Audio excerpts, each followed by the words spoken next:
ਗੁਰਚਰਨ ਸਿੰਘ ਜੈਤੋਂ ਦਾ novel ਲੋਕ ਕਹੇ ਦਰਵੇਸ਼ ਦੀ ਤੀਜੀ ਕਿਸ਼ਤ। ਗੁਰਨੇਕ 8ਵੀਂ ਵਿੱਚੋਂ ਪਾਸ ਹੋ ਗਿਆ ਸੀ। ਜਸਵੰਤ ਮਾਸਟਰ ਨੇ ਸਲਾਹ ਦਿੱਤੀ ਕਿ ਲੱਗਦੇ ਹੱਥ ਉਹਨੂੰ ਪ੍ਰਾਈਵੇਟ 10ਵੀਂ ਵੀ ਪਾਸ ਕਰ ਲੈਣੀ ਚਾਹੀਦੀ ਹੈ। ਹੋ ਸਕਦਾ ਹੈ ਕਿਧਰੇ ਪ੍ਰਾਇਮਰੀ ਸਕੂਲ ਵਿੱਚ ਕੋਈ ਆਰਜ਼ੀ ਨੌਕਰੀ ਮਿਲ ਜਾਵੇ। ਪਰ ਗੁਰਨੇਕ ਨੂੰ ਅੰਗਰੇਜ਼ੀ ਪੜ੍ਹਨ 'ਚ ਕੋਈ ਦਿਲਚਸਪੀ ਨਹੀਂ ਸੀ, ਕਿਉਂਕਿ ਅੰਗਰੇਜ਼ੀ ਉਹਨੂੰ ਔਖੀ ਲੱਗਦੀ ਸੀ। ਉਹਨੇ ਜਸਵੰਤ ਮਾਸਟਰ ਨੂੰ ਪੁੱਛਿਆ ਕਿ 10ਵੀਂ ਦੀ ਬਜਾਏ ਜੇ ਕੋਈ ਹੋਰ ਸੌਖੀ ਪੜ੍ਹਾਈ ਉਹ ਕਰ ਸਕੇ ਤਾਂ ਠੀਕ ਰਹੇਗਾ। ਜਸਵੰਤ ਨੇ ਸਲਾਹ ਦਿੱਤੀ ਕਿ ਪੰਜਾਬੀ 'ਚ ਬੁੱਧੀਮਾਨੀ ਪਿੱਛੋਂ ਗਿਆਨੀ ਕੀਤੀ ਜਾ ਸਕਦੀ ਹੈ। ਜਸਵੰਤ ਨੇ ਬੁੱਧੀਮਾਨੀ ਲਈ ਕੁਝ ਪੁਰਾਣੀਆਂ ਕਿਤਾਬਾਂ ਗੁਰਨੇਕ ਨੂੰ ਲਿਆ ਦਿੱਤੀਆਂ। ਗੁਰਨੇਕ ਨੂੰ ਉਂਝ ਵੀ ਪੰਜਾਬੀ ਪੜ੍ਹਨ ਦਾ ਸ਼ੌਕ ਸੀ। ਉਹਨੇ 3 ਕੁ ਮਹੀਨਿਆਂ ਵਿੱਚ ਹੀ ਜਸਵੰਤ ਮਾਸਟਰ ਤੋਂ ਪੁੱਛ ਕੇ ਤਿਆਰੀ ਕਰ ਲਈ। ਉਨੀ ਦਿਨੀ ਉਹਦਾ ਜੀ ਕਦੇ ਕਵਿਤਾ ਲਿਖਣ ਨੂੰ ਕਰਦਾ। ਜੇ ਆਪਣੀ ਲਿਖੀ ਕਵਿਤਾ ਉਹਨੂੰ ਪਸੰਦ ਨਾ ਆਉਂਦੀ ਤਾਂ ਕੱਟ ਵੱਢ ਕੇ ਉਹਨੂੰ ਦੁਬਾਰਾ ਲਿਖਣ ਦੀ ਕੋਸ਼ਿਸ਼ ਕਰਦਾ। ਕਦੇ ਪੂਰਾ ਜ਼ੋਰ ਲਾ ਕੇ ਵੀ ਉਹ ਇੱਕ ਲਾਈਨ ਵੀ ਨਾ ਲਿਖ ਸਕਦਾ ਤੇ ਕਾਗਜ਼ ਲਿਖ ਪਾੜ ਸੁੱਟਦਾ। ਦਿਨ 'ਚ ਕਈ ਵਾਰੀ ਚਰਨੀ ਨੂੰ ਬੁਲਾ ਕੇ ਕਦੇ ਕਾਪੀ, ਕਦੇ ਪੈਨਸਿਲ, ਕਦੇ ਸਿਆਹੀ ਬਾਜ਼ਾਰੋਂ ਲਿਆਉਣ ਲਈ ਕਹਿੰਦਾ। ਚਰਨੀ ਹੁਣ 7ਵੀਂ ਜਮਾਤ 'ਚ ਹੋ ਗਿਆ ਸੀ। ਉਹ ਆਪਣੇ ਵੱਡੇ ਭਰਾ ਦੀ ਬੜੀ ਇੱਜ਼ਤ ਕਰਦਾ ਸੀ, ਪਰ ਉਹਨੂੰ ਕਦੇ ਉਹਦੇ ਸੁਭਾਅ ਦੀ ਸਮਝ ਨਾ ਆਉਂਦੀ। ਉਹ ਸੋਚਦਾ ਜਿਹੜੇ ਕੰਮਾਂ ਲਈ ਉਹਨੇ ਅੱਜ 4 ਗੇੜੇ ਬਾਜ਼ਾਰ ਦੇ ਮਾਰੇ ਹਨ, ਉਹ ਇੱਕੋ ਗੇੜੇ 'ਚ ਹੀ ਹੋ ਸਕਦੇ ਸਨ। ਉੱਤੋਂ ਉਹਨੂੰ ਆਪਣੇ ਸਕੂਲ ਦਾ ਕੰਮ ਛੱਡ ਕੇ ਜਾਣਾ ਪੈਂਦਾ, ਪਰ ਫਿਰ ਵੀ ਉਹ ਗੁਰਨੇਕ ਨੂੰ ਕਿਧਰੋਂ ਜਾਣੋ ਨਾ ਕਰਦਾ। ਝੱਟ ਭੱਜ ਕੇ ਕਿਹਾ ਕੰਮ ਕਰ ਆਉਂਦਾ ਤੇ ਫਿਰ ਆਪਣੇ ਸਕੂਲ ਦਾ ਦਿੱਤਾ ਕੰਮ ਕਰਨ ਬਹਿ ਜਾਂਦਾ। ਗੁਰਨੇਕ ਉਹਨੂੰ ਕਦੀ ਫਜ਼ੂਲ ਜੀਆਂ ਮੱਤਾਂ ਦਿੰਦਾ ਰਹਿੰਦਾ। ਚਰਨੀ ਚੁੱਪ ਕਰਕੇ ਸੁਣ ਲੈਂਦਾ। ਦਿਆਕੁਰ ਤੇ ਭਗਤ ਸਿੰਘ ਨੇ ਸਲਾਹ ਕਰਕੇ ਗੁਰਨੇਕ ਨੂੰ ਵਹੁਟੀ ਨੂੰ ਲਿਆਉਣ ਲਈ ਕਿਹਾ। ਉਹ 2 ਕੁ ਦਿਨਾਂ ਪਿੱਛੋਂ ਜਕੋ ਤਕੀਆਂ ਜਿਹੀਆਂ ਕਰਕੇ ਬਸੰਤ ਨੂੰ ਫਿਰੋਜ਼ਪੁਰੋਂ ਲੈ ਆਇਆ। ਪਹਿਲੀ ਰਾਤ ਬਸੰਤ ਜਦੋਂ ਮੰਜੇ ਤੇ ਬੈਠੀ ਤਾਂ ਨੇਕ ਦੇ ਕੋਲ ਬਹਿ ਕੇ ਗੱਲ ਕਰਨ ਦੀ ਕੋਸ਼ਿਸ਼ ਕੀਤੀ ਤਾਂ ਉਹ ਫਿੱਸ ਪਈ। ਕਿਉਂ, ਕੀ ਗੱਲ ਹੋ ਗਈ? ਰੋਣ ਵਾਲੀ ਇਹਦੇ 'ਚ ਕਿਹੜੀ ਗੱਲ ਹੈ? ਰੱਬ ਨੇ ਸਾਡੇ ਨਾਲ ਹੀ ਜੱਗੋਂ 13ਵੀਂ ਕਰਨੀ ਸੀ। ਇੱਕ ਜੀ ਦਿੱਤਾ, ਫਿਰ ਕੁਛ ਦਿਨਾਂ ਪਿੱਛੋਂ ਖੋਹ ਲਿਆ। ਮੇਰਾ ਤਾਂ ਨਿੱਕੀ ਬਿਨਾਂ ਚਿੱਤ ਨਹੀਂ ਟਿਕਦਾ। ਕੁਛ ਦਿਨਾਂ 'ਚ ਹੀ ਉਹਦੇ ਨਾਲ ਮੋਹ ਪੈ ਗਿਆ ਸੀ। ਚੱਲ ਕੋਈ ਨਹੀਂ, ਬੰਦੇ ਦਾ ਰੱਬ ਅੱਗੇ ਕੀ ਜ਼ੋਰ ਹੈ। ਤੁਸੀਂ ਜੀ ਮੈਨੂੰ ਇੱਕ ਗੱਲ ਦੱਸੋ, ਤੁਹਾਡੇ ਉਸ ਦਿਨ ਸਵੇਰੇ ਜਾਣ ਪਿੱਛੋਂ ਜਦੋਂ ਦਿਨ ਚੜੇ ਪਿੱਛੋਂ ਵੀ ਨਿੱਕੀ ਨਾ ਜਾਗੀ ਤਾਂ ਮੈਂ ਉਹਨੂੰ ਦੁੱਧ ਪਿਆਉਣ ਲਈ ਚੁੱਕਿਆ ਤਾਂ ਉਹਦੀ ਧੌਣ ਪਿੱਛੇ ਨੂੰ ਲੁੜਕ ਗਈ। ਉਹਦੇ 'ਚ ਤਾਂ ਸਾਹ ਸੱਤ ਹੈ ਨਹੀਂ ਸੀ, ਪਰ ਮੈਂ ਦੇਖਿਆ ਸੀ ਉਹਦੀ ਧੌਣ ਤੇ ਇੱਕ ਵੱਡਾ ਸਾਰਾ ਨੀਲ ਜਿਹਾ ਪਿਆ ਹੋਇਆ ਸੀ। ਮੈਨੂੰ ਸਮਝ ਨਹੀਂ ਆਈ ਵੀ ਹੋ ਕੀ ਗਿਆ। ਲੈ, ਨਿਆਣਿਆਂ ਨੂੰ ਕਈ ਵਾਰੀ ਕੀ ਕੁਛ ਹੋ ਜਾਂਦਾ, ਰੱਬ ਹੀ ਜਾਣਦਾ। ਉਹ ਕਿਹੜਾ ਬੋਲ ਕੇ ਦੱਸ ਸਕਦੇ ਆ। ਇਹ ਤਾਂ ਗੱਲ ਦੀ ਕੋਈ ਸਮਝ ਨਾ ਆਈ। ਤੁਹਾਡੇ ਆਉਣ ਤੋਂ ਥੋੜਾ ਚਿਰ ਪਿੱਛੋਂ ਹੀ ਤਾਂ ਦਿਨ ਚੜ ਗਿਆ ਸੀ ਤੇ ਫਿਰ ਤੈਨੂੰ ਕੀ ਲੱਗਿਆ ਵੀ ਕੀ ਹੋ ਗਿਆ ਹੋ?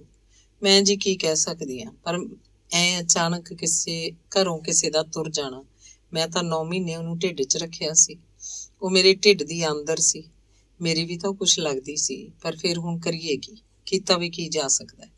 ਰੱਬ ਦਾ ਭਾਣਾ ਮੰਨਣ ਬਿਨਾਂ ਹੋਰ ਕੋਈ ਚਾਰਾ ਵੀ ਨਹੀਂ। ਉਂਝ ਗੁਰਨੇਕ ਨੂੰ ਇਸ ਗੱਲ ਦੀ ਤਸੱਲੀ ਹੋ ਗਈ ਕਿ ਬਸੰਤ ਨੇ ਉਹਦੇ ਤੇ ਕੋਈ ਸ਼ੱਕ ਨਹੀਂ ਸੀ ਕੀਤਾ ਤੇ ਨਾ ਹੀ ਕਿਧਰੋਂ ਹੋਰ ਕੋਈ ਭਿਣਕ ਪਈ ਸੀ। ਉਹ ਸੋਚ ਰਿਹਾ ਸੀ ਕਿ ਜੇ ਉਹ ਅਜਿਹਾ ਕਾਰਾ ਕਰਨ ਪਿੱਛੋਂ ਬਿਨਾਂ ਕਿਸੇ ਸ਼ੱਕ ਸ਼ੁਬਾ ਦੇ ਜੀਵਨ 'ਚ ਅੱਗੇ ਆਪਣੀ ਸੋਚ ਅਨੁਸਾਰ ਆਪਣੇ ਰਾਹ ਤੁਰ ਸਕਦਾ ਹੈ ਤਾਂ ਫਿਕਰ ਕਰਨ ਵਾਲੀ ਕੋਈ ਗੱਲ ਨਹੀਂ ਸੀ। ਅਜੇ ਤਾਂ ਹੋਰ ਵੀ ਬੜਾ ਕੁਝ ਕਰਨਾ ਬਾਕੀ ਸੀ। ਉਹਨੇ ਬੁੱਧੀਮਾਨੀ ਵੀ ਉਸੇ ਸਾਲ ਪਾਸ ਕਰ ਲਈ ਤੇ ਜਸਵੰਤ ਮਾਸਟਰ ਦੀ ਮਦਦ ਨਾਲ ਹੁਣ ਗਿਆਨੀ ਦੀ ਤਿਆਰੀ ਵਿੱਚ ਲੱਗ ਗਿਆ ਸੀ। ਗਿਆਨੀ ਦੇ ਸਿਲੇਬਸ ਦੀਆਂ ਕਿਤਾਬਾਂ ਪੜ੍ਹਦਿਆਂ ਉਹਨੂੰ ਕਵਿਤਾ, ਕਹਾਣੀ ਤੇ ਨਾਵਲ ਪੜ੍ਹਨ ਬਾਰੇ ਤੇ ਉਹਨਾਂ ਦੇ ਸਾਹਿਤਿਕ ਪਿਛੋਕੜ ਬਾਰੇ ਜਾਣਕਾਰੀ ਤੋਂ ਇਲਾਵਾ ਕਵਿਤਾ ਲਿਖਣ ਲਈ ਵੀ ਬੜੀ ਪ੍ਰੇਰਨਾ ਮਿਲੀ। ਹੁਣ ਉਹਦੀ ਕੋਈ ਕਵਿਤਾ ਪੰਜਾਬੀ ਰਸਾਲਿਆਂ 'ਚ ਛਪਣ ਲੱਗ ਪਈ ਸੀ। ਉਹਨੇ ਆਪਣਾ ਤਖੱਲਸ ਵੀ ਕਵੀ ਰੱਖ ਲਿਆ ਸੀ ਤੇ ਉਹਦੀ ਨਜ਼ਦੀਕੀ ਯਾਰ ਦੋਸਤ ਵੀ ਉਹਨੂੰ ਕਦੇ ਕਵੀ ਸਾਹਿਬ ਕਹਿ ਕੇ ਬੁਲਾਉਂਦੇ ਤਾਂ ਉਹਨੂੰ ਅੰਦਰੋਂ ਅਜੀਬ ਜਿਹੀ ਖੁਸ਼ੀ ਮਹਿਸੂਸ ਹੁੰਦੀ। ਗਿਆਨੀ ਵੀ ਗੁਰਨੇਕ ਨੇ ਪਾਸ ਕਰ ਲਈ ਸੀ। ਆਂਢ ਗੁਆਂਢ ਲੱਗਦੀਆਂ ਭਰਜਾਈਆਂ ਉਹਨੂੰ ਮਖੌਲ ਨਾਲ ਵੇ ਗਿਆਨੀ ਕਹਿ ਕੇ ਬੁਲਾਉਂਦੀਆਂ, ਪਰ ਉਹ ਅੱਗੋਂ ਕੋਈ ਜਵਾਬ ਨਾ ਦਿੰਦਾ। ਸ਼ਾਇਦ ਸਾਰੇ ਕਸਬੇ 'ਚ ਤੀਜਾ ਜਾਂ ਚੌਥਾ ਮੁੰਡਾ ਹੀ ਸੀ ਜਿਹਨੇ ਗਿਆਨੀ ਪਾਸ ਕੀਤੀ ਸੀ। ਉਹ ਤੋਂ ਅਗਲੇ ਸਾਲ ਉਹਨੇ ਜਸਵੰਤ ਦੀ ਮਦਦ ਨਾਲ 10ਵੀਂ ਵੀ ਪਾਸ ਕਰ ਲਈ ਸੀ। ਭਗਤ ਸਿੰਘ ਗੁਰਨੇਕ ਦੇ ਭਵਿੱਖ ਬਾਰੇ ਚਿੰਤਤ ਰਹਿੰਦਾ। ਵਿਆਹਿਆ ਵਰਿਆ ਬੰਦਾ ਹੋਵੇ, ਕੰਮ ਕੋਈ ਕਰਦਾ ਨਾ ਹੋਵੇ, ਕਬੀਲਦਾਰੀ ਕਿਵੇਂ ਚੱਲੂਗੀ? ਅਜਿਹੀਆਂ ਸੋਚਾਂ ਉਹਦਾ ਖਹਿੜਾ ਨਾ ਛੱਡਦੀਆਂ। ਦਿਆਕੁਰ ਅੱਡ ਦੁਖੀ ਹੁੰਦੀ ਰਹਿੰਦੀ। ਗੁਰਨੇਕ ਸਾਰਾ ਦਿਨ ਚੁਬਾਰੇ 'ਚੋਂ ਘੱਟ ਹੀ ਨਿਕਲਦਾ। ਬਸੰਤ ਵੀ ਹੇਠੋਂ ਪਹਿਲਾਂ ਵਾਂਗ ਆਥਣ ਸਵੇਰ ਪੱਕੀ ਪਕਾਈ ਰੋਟੀ ਲੈ ਜਾਂਦੀ ਤੇ ਦੋਏ ਜੀ ਖਾ ਲੈਂਦੇ। ਉਹ ਘਰ ਦਾ ਕੰਮ ਵੀ ਕਰਦੀ ਤੇ ਦਿਆਕੁਰ ਦੀਆਂ ਚੰਗੀਆਂ ਮਾੜੀਆਂ ਵੀ ਸੁਣਦੀ। ਉਹਨੂੰ ਕਦੇ ਆਪਣੇ ਆਪ ਤੇ ਕਦੇ ਗੁਰਨੇਕ ਤੇ ਗੁੱਸਾ ਵੀ ਆਉਂਦਾ ਕਿ ਪਤਾ ਨਹੀਂ ਕਦੋਂ ਉਹ ਖੱਟਣ ਕਮਾਉਣ ਲੱਗੇਗਾ। ਉਹਨੂੰ ਵੀ ਆਪਣੇ ਘਰ ਵਾਲੇ ਦੀ ਕਮਾਈ ਨਾਲ ਆਪਣੇ ਚਾਅ ਪੂਰੇ ਕਰਨ ਦੀਆਂ ਰੀਝਾਂ ਸਨ। ਸਮਾਂ ਆਪਣੀ ਚਾਲ ਚੱਲਦਾ ਰਿਹਾ। ਭਗਤ ਸਿੰਘ ਇੱਕ ਗੱਲ ਹੋਰ ਵੀ ਸੋਚਦਾ ਹੁੰਦਾ ਕਿ ਉਹ ਭਾਵੇਂ ਆਪ ਨਹੀਂ ਪੜ੍ਹ ਸਕਿਆ, ਪੜ੍ਹਦਾ ਵੀ ਕਿੱਥੋਂ, ਪਿੰਡਾਂ 'ਚ ਉਹਨਾਂ ਸਮਿਆਂ 'ਚ ਕਿੱਥੇ ਸਨ ਸਕੂਲ। ਪਰ ਜਿਵੇਂ ਵੀ ਹੋ ਸਕਦਾ ਸੀ, ਉਹ ਆਪਣੀ ਔਲਾਦ ਨੂੰ ਜ਼ਰੂਰ ਪੜ੍ਹਾਉਣਾ ਚਾਹੁੰਦਾ ਸੀ। ਗੁਰਨੇਕ ਦੇ ਪੜ੍ਹਾਈ ਵਿਚਾਲੇ ਛੱਡਣ ਤੇ ਉਹਨੂੰ ਗੁੱਸਾ ਤਾਂ ਸੀ ਹੀ, ਪਰ ਫਿਰ ਹੌਲੀ ਹੌਲੀ ਤਸੱਲੀ ਵੀ ਹੋਣ ਲੱਗ ਪਈ ਕਿ ਚਲੋ ਉਹਦੇ ਆਖੇ ਨਾ ਸੀ, ਉਹਨੂੰ ਆਪ ਪੜ੍ਹਨ ਲੱਗ ਪਿਆ ਸੀ। ਜਦੋਂ ਲੋੜ ਪੈਂਦੀ ਉਹ ਚਰਨੀ ਦੇ ਹੱਥ ਸੁਨੇਹਾ ਭੇਜ ਕੇ ਭਗਤ ਸਿੰਘ ਤੋਂ ਦਾਖਲੇ, ਫੀਸਾਂ ਤੇ ਹੋਰ ਖਰਚੇ ਮੰਗ ਲੈਂਦਾ। ਦੂਜੇ ਪਾਸੇ ਚਰਨਜੀਤ ਪੜ੍ਹਨ 'ਚ ਹੁਸ਼ਿਆਰ ਸੀ। ਜਦੋਂ ਵੀ ਉਹ ਮੰਡੀ ਦੇ ਮਸ਼ਹੂਰ ਡਾਕਟਰ ਮੋਹਨ ਲਾਲ ਦੀ ਦੁਕਾਨ ਅੱਗੋਂ ਦੀ ਲੰਘਦਾ ਤਾਂ ਉਹਦਾ ਮਨ ਕਰਦਾ ਕਿ ਕਦੇ ਉਹ ਵੀ ਮੋਹਨ ਲਾਲ ਵਾਂਗ ਕੁਰਸੀ ਤੇ ਬਹਿ ਕੇ ਮਰੀਜ਼ਾਂ ਦੀਆਂ ਨਬਜ਼ਾਂ ਦੇਖਿਆ ਕਰੇਗਾ, ਟੂਟੀ ਲਾ ਕੇ ਦੇਖੇਗਾ ਤੇ ਟੀਕੇ ਲਾਇਆ ਕਰੇਗਾ। ਦੇਖਦਿਆਂ 5-7 ਸਾਲਾਂ ਵਿੱਚ ਹੀ ਡਾਕਟਰ ਮੋਹਨ ਲਾਲ ਨੇ ਆਪਣੀ ਵੱਡੀ ਸਾਰੀ ਕੋਠੀ ਬਣਾ ਲਈ ਸੀ ਤੇ ਨਾਲ ਹੀ ਖਾਲੀ ਥਾਂ ਇੱਕ ਨਿੱਕਾ ਜਿਹਾ ਹਸਪਤਾਲ ਬਣਾਉਣ ਲਈ ਖਰੀਦ ਲਈ ਸੀ। ਚਰਨਜੀਤ ਨੇ 9ਵੀਂ-10ਵੀਂ ਵਿੱਚ ਫਿਜ਼ੀਓਲੋਜੀ ਦਾ ਵਿਸ਼ਾ ਚੁਣਿਆ ਤੇ ਫਿਰ ਕਾਲਜ ਵਿੱਚ ਮੈਡੀਕਲ ਤੇ ਉਸ ਤੋਂ ਪਿੱਛੋਂ ਸੌਖਿਆਂ ਹੀ ਲੁਧਿਆਣੇ ਮੈਡੀਕਲ ਕਾਲਜ ਵਿੱਚ ਦਾਖਲਾ ਮਿਲ ਗਿਆ। ਦਿਆ ਕੌਰ ਤੇ ਭਗਤ ਸਿੰਘ ਨੂੰ ਚਰਨਜੀਤ ਦੇ ਭਵਿੱਖ ਬਾਰੇ ਆਸਾਂ ਬੱਝਦੀਆਂ। ਭਗਤ ਸਿੰਘ ਵੀ ਇੱਧਰੋਂ ਉੱਧਰੋਂ ਪੈਸੇ ਫੜਾ ਕੇ ਹਰ ਮਹੀਨੇ ਚਰਨਜੀਤ ਨੂੰ ਖਰਚਾ ਭੇਜਦਾ ਰਹਿੰਦਾ। ਚਰਨਜੀਤ ਨੂੰ ਉਂਝ ਵੀ ਕਿਸੇ ਸੰਸਥਾ ਵੱਲੋਂ ਹੁਸ਼ਿਆਰ ਵਿਦਿਆਰਥੀਆਂ ਲਈ ਲਾਇਆ ਵਜ਼ੀਫਾ 20 ਰੁਪਏ ਮਹੀਨਾ ਮਿਲ ਜਾਂਦਾ। ਫਿਰ ਵੀ ਉਹ ਕਈ ਮਹਿੰਗੀਆਂ ਕਿਤਾਬਾਂ ਨਾ ਖਰੀਦ ਸਕਦਾ। ਲਾਇਬ੍ਰੇਰੀ ਵਿੱਚੋਂ ਜਾਂ ਆਪਣੇ ਦੋਸਤਾਂ ਤੋਂ ਲੈ ਕੇ ਪੜ੍ਹਦਾ ਜਾਂ ਕਿਤਾਬਾਂ ਵਿੱਚੋਂ ਜ਼ਰੂਰੀ ਨੋਟਸ ਲੈ ਲੈਂਦਾ। ਅਖੀਰਲੇ ਸਾਲ ਜਦੋਂ ਮੁਰਦਿਆਂ ਦੀ ਚੀਰ ਫਾੜ ਲਈ ਵਿਦਿਆਰਥੀਆਂ ਨੂੰ ਹਸਪਤਾਲ ਦੇ ਉਸ ਵਿੰਗ 'ਚ ਲਿਜਾਇਆ ਜਾਂਦਾ ਤਾਂ ਸਭ ਤੋਂ ਮੂਹਰੇ ਹੋ ਕੇ ਚੀਰ ਫਾੜ ਕੀਤੀਆਂ ਲਾਸ਼ਾਂ ਨੂੰ ਅੰਦਰੋਂ ਚੰਗੀ ਤਰ੍ਹਾਂ ਦੇਖ ਕੇ ਸਮਝਣ ਦੀ ਕੋਸ਼ਿਸ਼ ਕਰਦਾ ਕਿ ਕਿਹੜੀਆਂ ਬਿਮਾਰੀਆਂ ਬੰਦੇ ਦੇ ਜਿਸਮ ਦੇ ਕਿਹੜੇ ਹਿੱਸੇ ਨੂੰ ਕਿਵੇਂ ਖਰਾਬ ਕਰਦੀਆਂ ਹਨ। ਕੁੜੀਆਂ ਵਿੱਚੋਂ ਤਾਂ ਅਕਸਰ ਪਹਿਲੇ ਦਿਨ ਜਾ ਕੇ ਕੋਈ ਨਾ ਕੋਈ ਜ਼ਰੂਰ ਬੇਹੋਸ਼ ਹੁੰਦੀ, ਕਈ ਉਲਟੀਆਂ ਕਰਨ ਲੱਗਦੇ। ਪਰ ਚਰਨਜੀਤ ਮਨ ਕਰੜਾ ਕਰਦਾ ਤੇ ਸੋਚਦਾ ਜਿੰਨਾ ਇਹਦੇ ਵਿੱਚੋਂ ਦੀ ਲੰਘਾਂਗੇ ਓਨਾ ਹੀ ਠੀਕ। ਬਹੁਤਾ ਉਹ ਆਪੇ ਹੀ ਸਿੱਖਣ ਦੀ ਕੋਸ਼ਿਸ਼ ਕਰਦਾ ਤੇ ਆਪਣੇ ਸਿਆਣੇ ਸੀਨੀਅਰ ਪ੍ਰੋਫੈਸਰਾਂ ਤੇ ਡਾਕਟਰਾਂ ਪਾਸੋਂ ਪੁੱਛ ਕੇ ਜਾਣਕਾਰੀ ਲੈਂਦਾ, ਨੋਟ ਕਰਦਾ। ਹੋਸਟਲ ਵਿੱਚ ਰੋਟੀ ਖਾਣ ਵੇਲੇ ਵੀ ਉਹਦੇ ਇੱਕ ਹੱਥ ਵਿੱਚ ਇੱਕ ਕਿਤਾਬ ਤੇ ਦੂਜੇ ਵਿੱਚ 1-2 ਹੱਡੀਆਂ ਫੜੀਆਂ ਹੁੰਦੀਆਂ। ਰੋਟੀ ਖਾਂਦਾ ਵੀ ਉਹ ਹੱਡੀਆਂ ਦੀ ਬਣਤਰ ਤੇ ਜਾਣਕਾਰੀ ਬਾਰੇ ਪੜ੍ਹਦਾ ਰਹਿੰਦਾ। ਕਈ ਉਹਦੇ ਸਾਥੀ ਉਹਨੂੰ ਛੇੜਦੇ, ਡਾਕਟਰ ਸਾਹਿਬ ਰੋਟੀ ਖਾਣ ਵੇਲੇ ਤਾਂ ਇਹਨਾਂ ਹੱਡੀਆਂ ਤੇ ਰਹਿਮ ਕਰੋ। ਨਹੀਂ ਯਾਰ, ਅੱਜ ਸਾਰੀ ਆਰਥੋਪੈਡਿਕ ਹਿਸਟਰੀ ਖਤਮ ਕਰਨੀ ਹੈ ਪੜ੍ਹ ਕੇ। ਕੱਲ ਨੂੰ ਕੀ ਪਤਾ ਹਿਊਮਨ ਰੇਸ ਹੀ ਬਦਲ ਜਾਏ। ਪਰ ਚਰਨਜੀਤ ਸਿਰ ਸੁੱਟ ਕੇ ਲੱਗਿਆ ਰਹਿੰਦਾ। ਸੀਨੀਅਰ ਡਾਕਟਰ ਵਿਦਿਆਰਥੀਆਂ ਨੂੰ ਹਸਪਤਾਲ ਵਿੱਚ ਆਪਣੇ ਰਾਊਂਡ ਵੇਲੇ ਵਾਰਡਾਂ 'ਚ ਆਪਣੇ ਨਾਲ ਲੈ ਕੇ ਜਾਂਦੇ ਤੇ ਮਰੀਜ਼ਾਂ ਦਾ ਮੁਆਇਨਾ ਕਰਨ ਪਿੱਛੋਂ ਉਹਨਾਂ ਦੀ ਬਿਮਾਰੀ, ਆਪਰੇਸ਼ਨ ਤੇ ਦਵਾਈਆਂ ਵਗੈਰਾ ਬਾਰੇ ਉਹਨਾਂ ਨੂੰ ਦੱਸਦੇ। ਚਰਨਜੀਤ ਰਾਊਂਡ ਖਤਮ ਹੋਣ ਪਿੱਛੋਂ ਉਸੇ ਦਿਨ ਹੀ ਸਭ ਤੋਂ ਗੰਭੀਰ ਹਾਲਤ ਵਾਲੇ ਮਰੀਜ਼ ਕੋਲ ਇੱਕ ਵਾਰ ਫਿਰ ਜ਼ਰੂਰ ਜਾਂਦਾ। ਉਹਦੇ ਨਾਲ ਆਏ ਰਿਸ਼ਤੇਦਾਰਾਂ ਨਾਲ ਗੱਲਾਂ ਕਰਦਾ, ਉਹਨਾਂ ਨੂੰ ਤਸੱਲੀ ਦਿੰਦਾ। ਬਹੁਤੇ ਮਰੀਜ਼ਾਂ ਦੇ ਨਾਲ ਆਏ ਲੋਕ ਉਹਨੂੰ ਡਾਕਟਰ ਸਮਝ ਕੇ ਉਹ ਤੋਂ ਕਈ ਤਰ੍ਹਾਂ ਦੀ ਸਹਾਇਤਾ ਮੰਗਦੇ। ਕੋਈ ਦਵਾਈ ਬਦਲਣ ਲਈ ਆਖਦਾ, ਕੋਈ ਟੀਕਾ ਲਾਉਣ ਲਈ ਕਹਿੰਦਾ। ਉਹ ਵਿਦਿਆਰਥੀ ਹੁੰਦਿਆਂ ਵੀ ਲੋਕਾਂ ਲਈ ਡਾਕਟਰ ਬਣ ਚੁੱਕਾ ਸੀ। ਕਈ ਸਿਆਣੇ ਲੋਕ ਉਹਦੇ ਹੋਸਟਲ ਦਾ ਕਮਰਾ ਨੰਬਰ ਪੁੱਛ ਕੇ ਰਾਤ ਬਰਾਤੇ ਮਰੀਜ਼ ਦੀ ਹਾਲਤ ਵਿਗੜਨ ਦੇ ਉਹਨੂੰ ਬੁਲਾ ਲਿਆਉਂਦੇ। ਉਹ ਹਰ ਇੱਕ ਨਾਲ ਉੱਠ ਕੇ ਤੁਰ ਵੀ ਪੈਂਦਾ, ਪਰ ਹਰ ਜ਼ਰੂਰੀ ਮਦਦ ਉਹ ਸੰਬੰਧਿਤ ਡਾਕਟਰ ਦੀ ਸਲਾਹ ਲਏ ਬਿਨਾਂ ਜਾਂ ਪੁੱਛੇ ਬਿਨਾਂ ਨਹੀਂ ਸੀ ਕਰਦਾ। ਅਖੀਰਲੇ ਸਾਲ ਵਿੱਚ ਤਾਂ ਇੱਕ ਪਾਸੇ ਉਹਨੂੰ ਪੜ੍ਹਾਈ ਦੇ ਜ਼ੋਰ ਨੇ ਤੇ ਦੂਜੇ ਪਾਸੇ ਮਰੀਜ਼ਾਂ ਦੇ ਨਾਲ ਆਉਣ ਵਾਲੇ ਲੋਕਾਂ ਨੇ ਜਿਵੇਂ ਘੇਰ ਹੀ ਲਿਆ। ਰਾਤ ਨੂੰ ਸੌਣ ਤੇ ਆਰਾਮ ਕਰਨ ਲਈ ਸਿਰਫ ਕੁਝ ਕੁ ਘੰਟੇ ਉਹ ਕੱਢ ਸਕਦਾ। ਡਾਕਟਰੀ ਦੇ ਕੋਰਸ ਦੌਰਾਨ ਹਰ ਸਾਲ ਉਹ ਕੁਝ ਦਿਨਾਂ ਲਈ ਛੁੱਟੀਆਂ 'ਚ ਘਰ ਆ ਜਾਂਦਾ। ਦਿਆ ਕੌਰ ਦੀ ਮਮਤਾ ਡੁੱਲ ਪੈਂਦੀ। ਉਹਦੇ ਖਾਣ ਦੀਆਂ ਮਨਪਸੰਦ ਚੀਜ਼ਾਂ ਬਣਾਉਂਦੀ, ਕਦੇ ਖੋਏ ਦੀਆਂ ਪਿੰਨੀਆਂ, ਕਦੇ ਪੰਜੀਰੀ, ਕਦੇ ਘਿਓ ਸ਼ੱਕਰ, ਕਦੇ ਸੇਵੀਆਂ, ਕਦੇ ਖੀਰ। ਭਗਤ ਸਿੰਘ ਵੀ ਉਚੇਚ ਕਰਦਾ, ਪਰ ਘਰ ਦਾ ਗੁਜ਼ਾਰਾ ਚੰਗਾ ਨਹੀਂ ਸੀ ਚੱਲਦਾ। ਹਰ ਵੇਲੇ ਪੈਸੇ ਦੀ ਥੁੜੋਂ ਰਹਿੰਦੀ। ਭਗਤ ਸਿੰਘ ਦੀਆਂ ਜੇ ਦਿਹਾੜੀਆਂ ਲਗਾਤਾਰ ਲੱਗਦੀਆਂ ਰਹਿੰਦੀਆਂ ਤਾਂ ਠੀਕ ਰਹਿੰਦਾ, ਨਹੀਂ ਤਾਂ ਘਰ ਦੇ ਖਰਚੇ ਪੂਰੇ ਕਰਨੇ ਔਖੇ ਲੱਗਦੇ। ਕਦੇ ਉਹ ਤਿੰਨੋਂ ਬਹਿ ਕੇ ਗੱਲਾਂ ਕਰਦੇ। ਉਹ ਚੁਬਾਰੇ ਵਾਲੇ ਕਵੀ ਸਾਹਿਬ ਨੇ ਤਾਂ ਸਾਡੀ ਕੋਈ ਸਾਰ ਨਹੀਂ ਲੈਣੀ। ਉਹਨੇ ਆਪਦੇ ਆਪ ਬਿਨਾਂ ਦੁਨੀਆ 'ਚ ਹੋਰ ਕੋਈ ਦੀਂਦਾ ਹੀ ਨਹੀਂ। ਸਾਡੀ ਡੋਰ ਤਾਂ ਪੁੱਤ ਤੇਰੇ ਤੇ ਹੀ ਹੈ। ਹੋਰ ਕੁਛ ਨਹੀਂ ਤਾਂ ਬੁੜਿਆਂ ਹੋਇਆਂ ਨੂੰ ਮਾੜੀ ਮੋਟੀ ਦਵਾ ਦਾਰੂ ਤਾਂ ਦੇਈ ਦਿਆ ਕਰੇਗਾ। ਦੂਜੇ ਮਰੀਜ਼ਾਂ ਨੂੰ ਵੀ ਤਾਂ ਦਵਾਈ ਦੇਂਗਾ ਹੀ ਨਾ। ਦਿਆਕੁਰ ਉਹਦੀਆਂ ਅੱਖਾਂ ਵਿੱਚ ਝਾਕ ਕੇ ਕੁਝ ਲੱਭਦਿਆਂ ਆਖਦੀ, ਲੈ ਬੇਬੇ, ਤੁਸੀਂ ਵੀ ਨਾ ਬਸ ਊਂ ਫਾਲਤੂ ਗੱਲਾਂ 'ਚ ਪੈ ਜਾਂਦੇ ਹੋ। ਚਰਨਜੀਤ ਨੀਵੀਂ ਪਾਈ ਜਵਾਬ ਦਿੰਦਾ, ਲੈ ਅਸੀਂ ਕਿਹੜਾ ਦੇਖਦੇ ਨਹੀਂ ਵੀ ਦੁਨੀਆ 'ਚ ਕੀ ਹੋਈ ਜਾਂਦਾ, ਬਾਹਰ ਜਾਣ ਦੀ ਕੀ ਲੋੜ ਹੈ, ਘਰ 'ਚ ਹੀ ਦੇਖ ਲਓ। ਚਰਨਜੀਤ ਛੁੱਟੀ ਆਇਆ ਹਰ ਰੋਜ਼ 1 ਘੰਟਾ ਗੁਰਨੇਕ ਨਾਲ ਉਹਦੇ ਚੁਬਾਰੇ 'ਚ ਜਾ ਕੇ ਜ਼ਰੂਰ ਗੱਲਬਾਤ ਕਰਦਾ। ਉਹ ਕਾਲਜ ਦੀਆਂ, ਹਸਪਤਾਲ ਦੀਆਂ, ਡਾਕਟਰਾਂ, ਪ੍ਰੋਫੈਸਰਾਂ ਦੀਆਂ ਤੇ ਹੋਸਟਲ ਦੀਆਂ ਗੱਲਾਂ ਸੁਣਾਉਂਦਾ। ਗੁਰਨੇਕ ਨੇ ਕਦੇ ਵੀ ਉਹਨੂੰ ਪਿਆਰ ਨਾਲ ਬਿਠਾ ਕੇ ਆਪਣੀ ਕੋਈ ਕਵਿਤਾ ਨਹੀਂ ਸੀ ਸੁਣਾਈ। ਚਰਨਜੀਤ ਭਾਵੇਂ ਕਦੇ ਕਦਾਈ ਕਿਸੇ ਰਸਾਲੇ 'ਚ ਉਹਦੀ ਕਵਿਤਾ ਆਪੇ ਪੜ੍ਹ ਲੈਂਦਾ। ਅੱਜ ਕੱਲ੍ਹ ਗੁਰਨੇਕ ਦੀਆਂ ਕਵਿਤਾਵਾਂ ਬੜੇ ਸਿਰ ਕੱਢ ਨਾਮੀ ਰਸਾਲਿਆਂ 'ਚ ਛਪਣ ਲੱਗ ਪਈਆਂ ਸਨ। ਕੋਈ ਰਸਾਲਾ ਉਹਨੂੰ ਇਹਦੀ ਰਚਨਾ ਲਈ ਮਾੜੇ ਮੋਟੇ ਪੈਸੇ ਵੀ ਭੇਜ ਦਿੰਦਾ, ਪਰ ਉਹ ਕਦੇ ਵੀ ਕਿਸੇ ਨੂੰ ਕੁਝ ਨਾ ਦੱਸਦਾ। ਜਦੋਂ ਚਰਨਜੀਤ ਲੁਧਿਆਣੇ ਪੜ੍ਹਨ ਚਲਾ ਜਾਂਦਾ ਤਾਂ ਹਰ ਹਫ਼ਤੇ ਉਹਨੂੰ ਚਿੱਠੀ ਜ਼ਰੂਰ ਲਿਖਦਾ। ਚਿੱਠੀਆਂ ਆਮ ਤੌਰ ਤੇ ਲੰਮੀਆਂ ਹੁੰਦੀਆਂ। ਉਹਨਾਂ ਚਿੱਠੀਆਂ 'ਚ ਆਪਣੀਆਂ ਬਿਮਾਰੀਆਂ ਦਾ ਤੇ ਕਬੀਲਦਾਰੀ ਦੇ ਖਰਚਿਆਂ ਦਾ ਵਿਸਥਾਰ ਨਾਲ ਜ਼ਿਕਰ ਕੀਤਾ ਹੁੰਦਾ। ਅਖੀਰ ਚਿੱਠੀ 'ਚ ਇਹ ਜ਼ਰੂਰ ਲਿਖਦਾ ਕਿ ਅਜਿਹੀਆਂ ਗੱਲਾਂ ਉਹ ਚਰਨਜੀਤ ਨੂੰ ਜਾਣਬੁੱਝ ਕੇ ਪਰੇਸ਼ਾਨ ਕਰਨ ਲਈ ਨਹੀਂ ਸੀ ਲਿਖਦਾ। ਕਦੇ ਕਦਾਈ ਚਿੱਠੀ 'ਚ ਆਪਣੇ ਮਾਂ-ਪਿਓ ਬਾਰੇ ਸ਼ਿਕਵੇ ਸ਼ਿਕਾਇਤਾਂ ਵੀ ਹੁੰਦੇ, ਪਰ ਚਰਨਜੀਤ ਕਦੇ ਵੀ ਉਹਦੀਆਂ ਇਹੋ ਜਿਹੀਆਂ ਗੱਲਾਂ ਦਾ ਆਪਣੀ ਚਿੱਠੀ 'ਚ ਜਵਾਬ ਨਾ ਦਿੰਦਾ। ਚਰਨਜੀਤ ਜਦੋਂ ਬਚਪਨ 'ਚ ਸਕੂਲ ਜਾਣ ਲੱਗਾ ਤਾਂ ਉਹਦਾ ਸਕੂਲ ਇੱਕ ਮੁਸਲਮਾਨਾਂ ਦੇ ਛੱਡੇ ਹੋਏ ਕੱਚੇ ਜਿਹੇ ਘਰ ਵਿੱਚ ਹੁੰਦਾ। ਉਸ ਘਰ 'ਚ ਰਹਿੰਦਾ ਮੁਸਲਮਾਨਾਂ ਦਾ ਟੱਬਰ ਦੇਸ਼ ਦੀ ਵੰਡ ਸਮੇਂ ਇਹ ਘਰ ਖਾਲੀ ਛੱਡ ਕੇ ਪਾਕਿਸਤਾਨ ਚਲਾ ਗਿਆ ਸੀ। ਲੋਕ ਉਸਨੂੰ ਕਸਾਈਵਾੜੇ ਦਾ ਪ੍ਰਾਇਮਰੀ ਸਕੂਲ ਕਰਕੇ ਜਾਣਦੇ ਸਨ। ਸਕੂਲ 'ਚ 1 ਤੋਂ ਲੈ ਕੇ 4 ਜਮਾਤ ਤੱਕ ਬੱਚਿਆਂ ਨੂੰ ਸਿਰਫ ਇੱਕੋ ਮਾਸਟਰ ਪੜ੍ਹਾਉਂਦਾ ਹੁੰਦਾ। ਮਾਸਟਰ ਦਾ ਨਾਂ ਸਾਧੂ ਰਾਮ ਸੀ। ਸਾਧੂ ਰਾਮ ਦਾ ਕੱਦ ਲੰਮਾ, ਰੰਗ ਗੋਰਾ, ਨੱਕ ਲੰਮਾ ਤੇ ਤਿੱਖਾ ਸੀ। ਉਹਦੇ ਕੰਨ ਲੰਮੇ ਤੇ ਅੱਖਾਂ ਤੇਜ਼ ਪਰ ਛੋਟੀਆਂ ਸਨ। ਉਹ ਮਹਾਤਮਾ ਗਾਂਧੀ ਵਰਗੀਆਂ ਗੋਲ ਸ਼ੀਸ਼ਿਆਂ ਵਾਲੀਆਂ ਐਨਕਾਂ ਲਾ ਕੇ ਰੱਖਦਾ, ਜਿਹਦੀਆਂ ਡੰਡੀਆਂ ਕੰਨਾਂ ਦੇ ਪਿੱਛੋਂ ਹੋ ਕੇ, ਕੰਨਾਂ ਦੇ ਦੁਆਲਿਓਂ ਹੋ ਕੇ ਪੇਪੜੀਆਂ ਤੱਕ ਜਾਂਦੀਆਂ। ਸਿਰ ਤੇ ਵਾਲ ਘੱਟ ਸਨ। ਆਵਾਜ਼ ਬੜੀ ਗੜਕੇ ਵਾਲੀ ਸੀ। ਉਹ ਹਮੇਸ਼ਾ ਚਿੱਟਾ ਖੱਦਰ ਦਾ ਕੁੜਤਾ ਪਜਾਮਾ ਪਾ ਕੇ ਰੱਖਦਾ। 4 ਜਮਾਤਾਂ ਦੇ ਨਿਆਣੇ ਵੱਡੇ ਬਰਾਂਡੇ 'ਚ ਤੱਪੜਾਂ ਤੇ ਬਹਿ ਕੇ ਪੜ੍ਹਦੇ। ਉੱਥੇ ਇੱਕ ਬਾਣ ਦਾ ਚੌਖੜਾ ਮੰਜਾ ਹਰ ਵੇਲੇ ਡੱਠਾ ਰਹਿੰਦਾ, ਜਿਸ ਤੇ ਬਹਿ ਕੇ ਸਾਧੂ ਰਾਮ ਬੱਚਿਆਂ ਨੂੰ ਪੜ੍ਹਾਉਂਦਾ ਹੁੰਦਾ।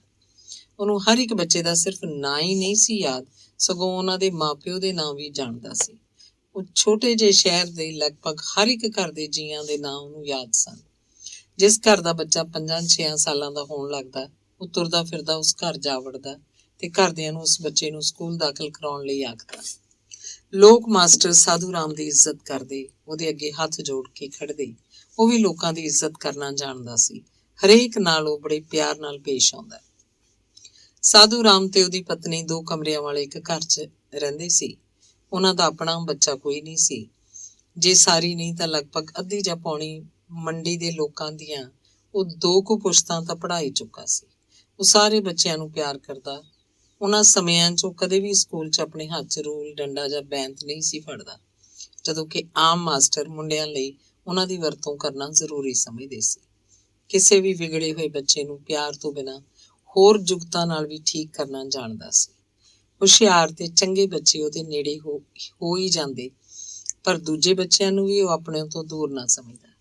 ਕਈ ਸ਼ਰਾਰਤੀ ਤੇ ਉਲੱਥ ਬੱਚੇ ਸੁਧਰ ਕੇ ਜਦੋਂ ਸਕੂਲੋਂ ਅੱਗੇ ਦੂਜੇ ਸਕੂਲਾਂ 'ਚ ਪੜ੍ਹਦੇ ਜਾਂ ਕਿਧਰੇ ਕੋਈ ਹੋਰ ਕਾਰੋਬਾਰ 'ਚ ਲੱਗ ਕੇ ਵੱਡੇ ਹੋ ਜਾਂਦੇ, ਤਾਂ ਜਦੋਂ ਵੀ ਉਹ ਮਾਸਟਰ ਸਾਧੂ ਰਾਮ ਦੇ ਸਾਹਮਣੇ ਹੁੰਦੇ ਤਾਂ ਅਦਬ ਨਾਲ ਹੱਥ ਜੋੜਦੇ ਜਾਂ ਕੋਈ ਪੈਰੀ ਹੱਥ ਲਾਉਂਦੇ। ਉਹਦੇ ਪੜ੍ਹਾਏ ਕਈ ਮੁੰਡੇ ਜਵਾਨ ਹੋ ਕੇ ਮਾਸਟਰ, ਵਕੀਲ, ਡਾਕਟਰ, ਕਲਰਕ, ਹੱਟਬਾਣੀਏ, ਗੱਲ ਕੀ ਜੀਵਨ ਦੇ ਹਰ ਮੋੜ ਤੇ ਉਹਦੇ ਪੜ੍ਹਾਏ ਕਿਧਰੇ ਨਾ ਕਿਧਰੇ ਖੜੇ ਦਿਸਦੇ। ਮਾਸਟਰ ਸਾਧੂ ਰਾਮ ਦੇ ਵਿਚਾਰ ਅਨੁਸਾਰ ਬੱਚੇ ਛੋਟੀ ਉਮਰ ਵਿੱਚ ਹੀ ਆਪਣੇ ਆਉਣ ਵਾਲੇ ਸਾਰੇ ਜੀਵਨ ਦਾ ਸਬਕ ਸਿੱਖ ਲੈਂਦੇ ਹਨ। ਜਿਵੇਂ ਇੱਕ ਚੰਗੀ ਤੇ ਉੱਚੀ ਇਮਾਰਤ ਲਈ ਮਜ਼ਬੂਤ ਨੀਂਹ ਦੀ ਲੋੜ ਹੁੰਦੀ ਹੈ, ਉਸੇ ਤਰ੍ਹਾਂ ਹੀ ਇੱਕ ਸਫਲ ਇਨਸਾਨ ਲਈ ਬਚਪਨ ਵਿੱਚ ਚੰਗੇਰੀ ਸਿੱਖਿਆ ਦੀ ਬੜੀ ਲੋੜ ਹੁੰਦੀ ਹੈ।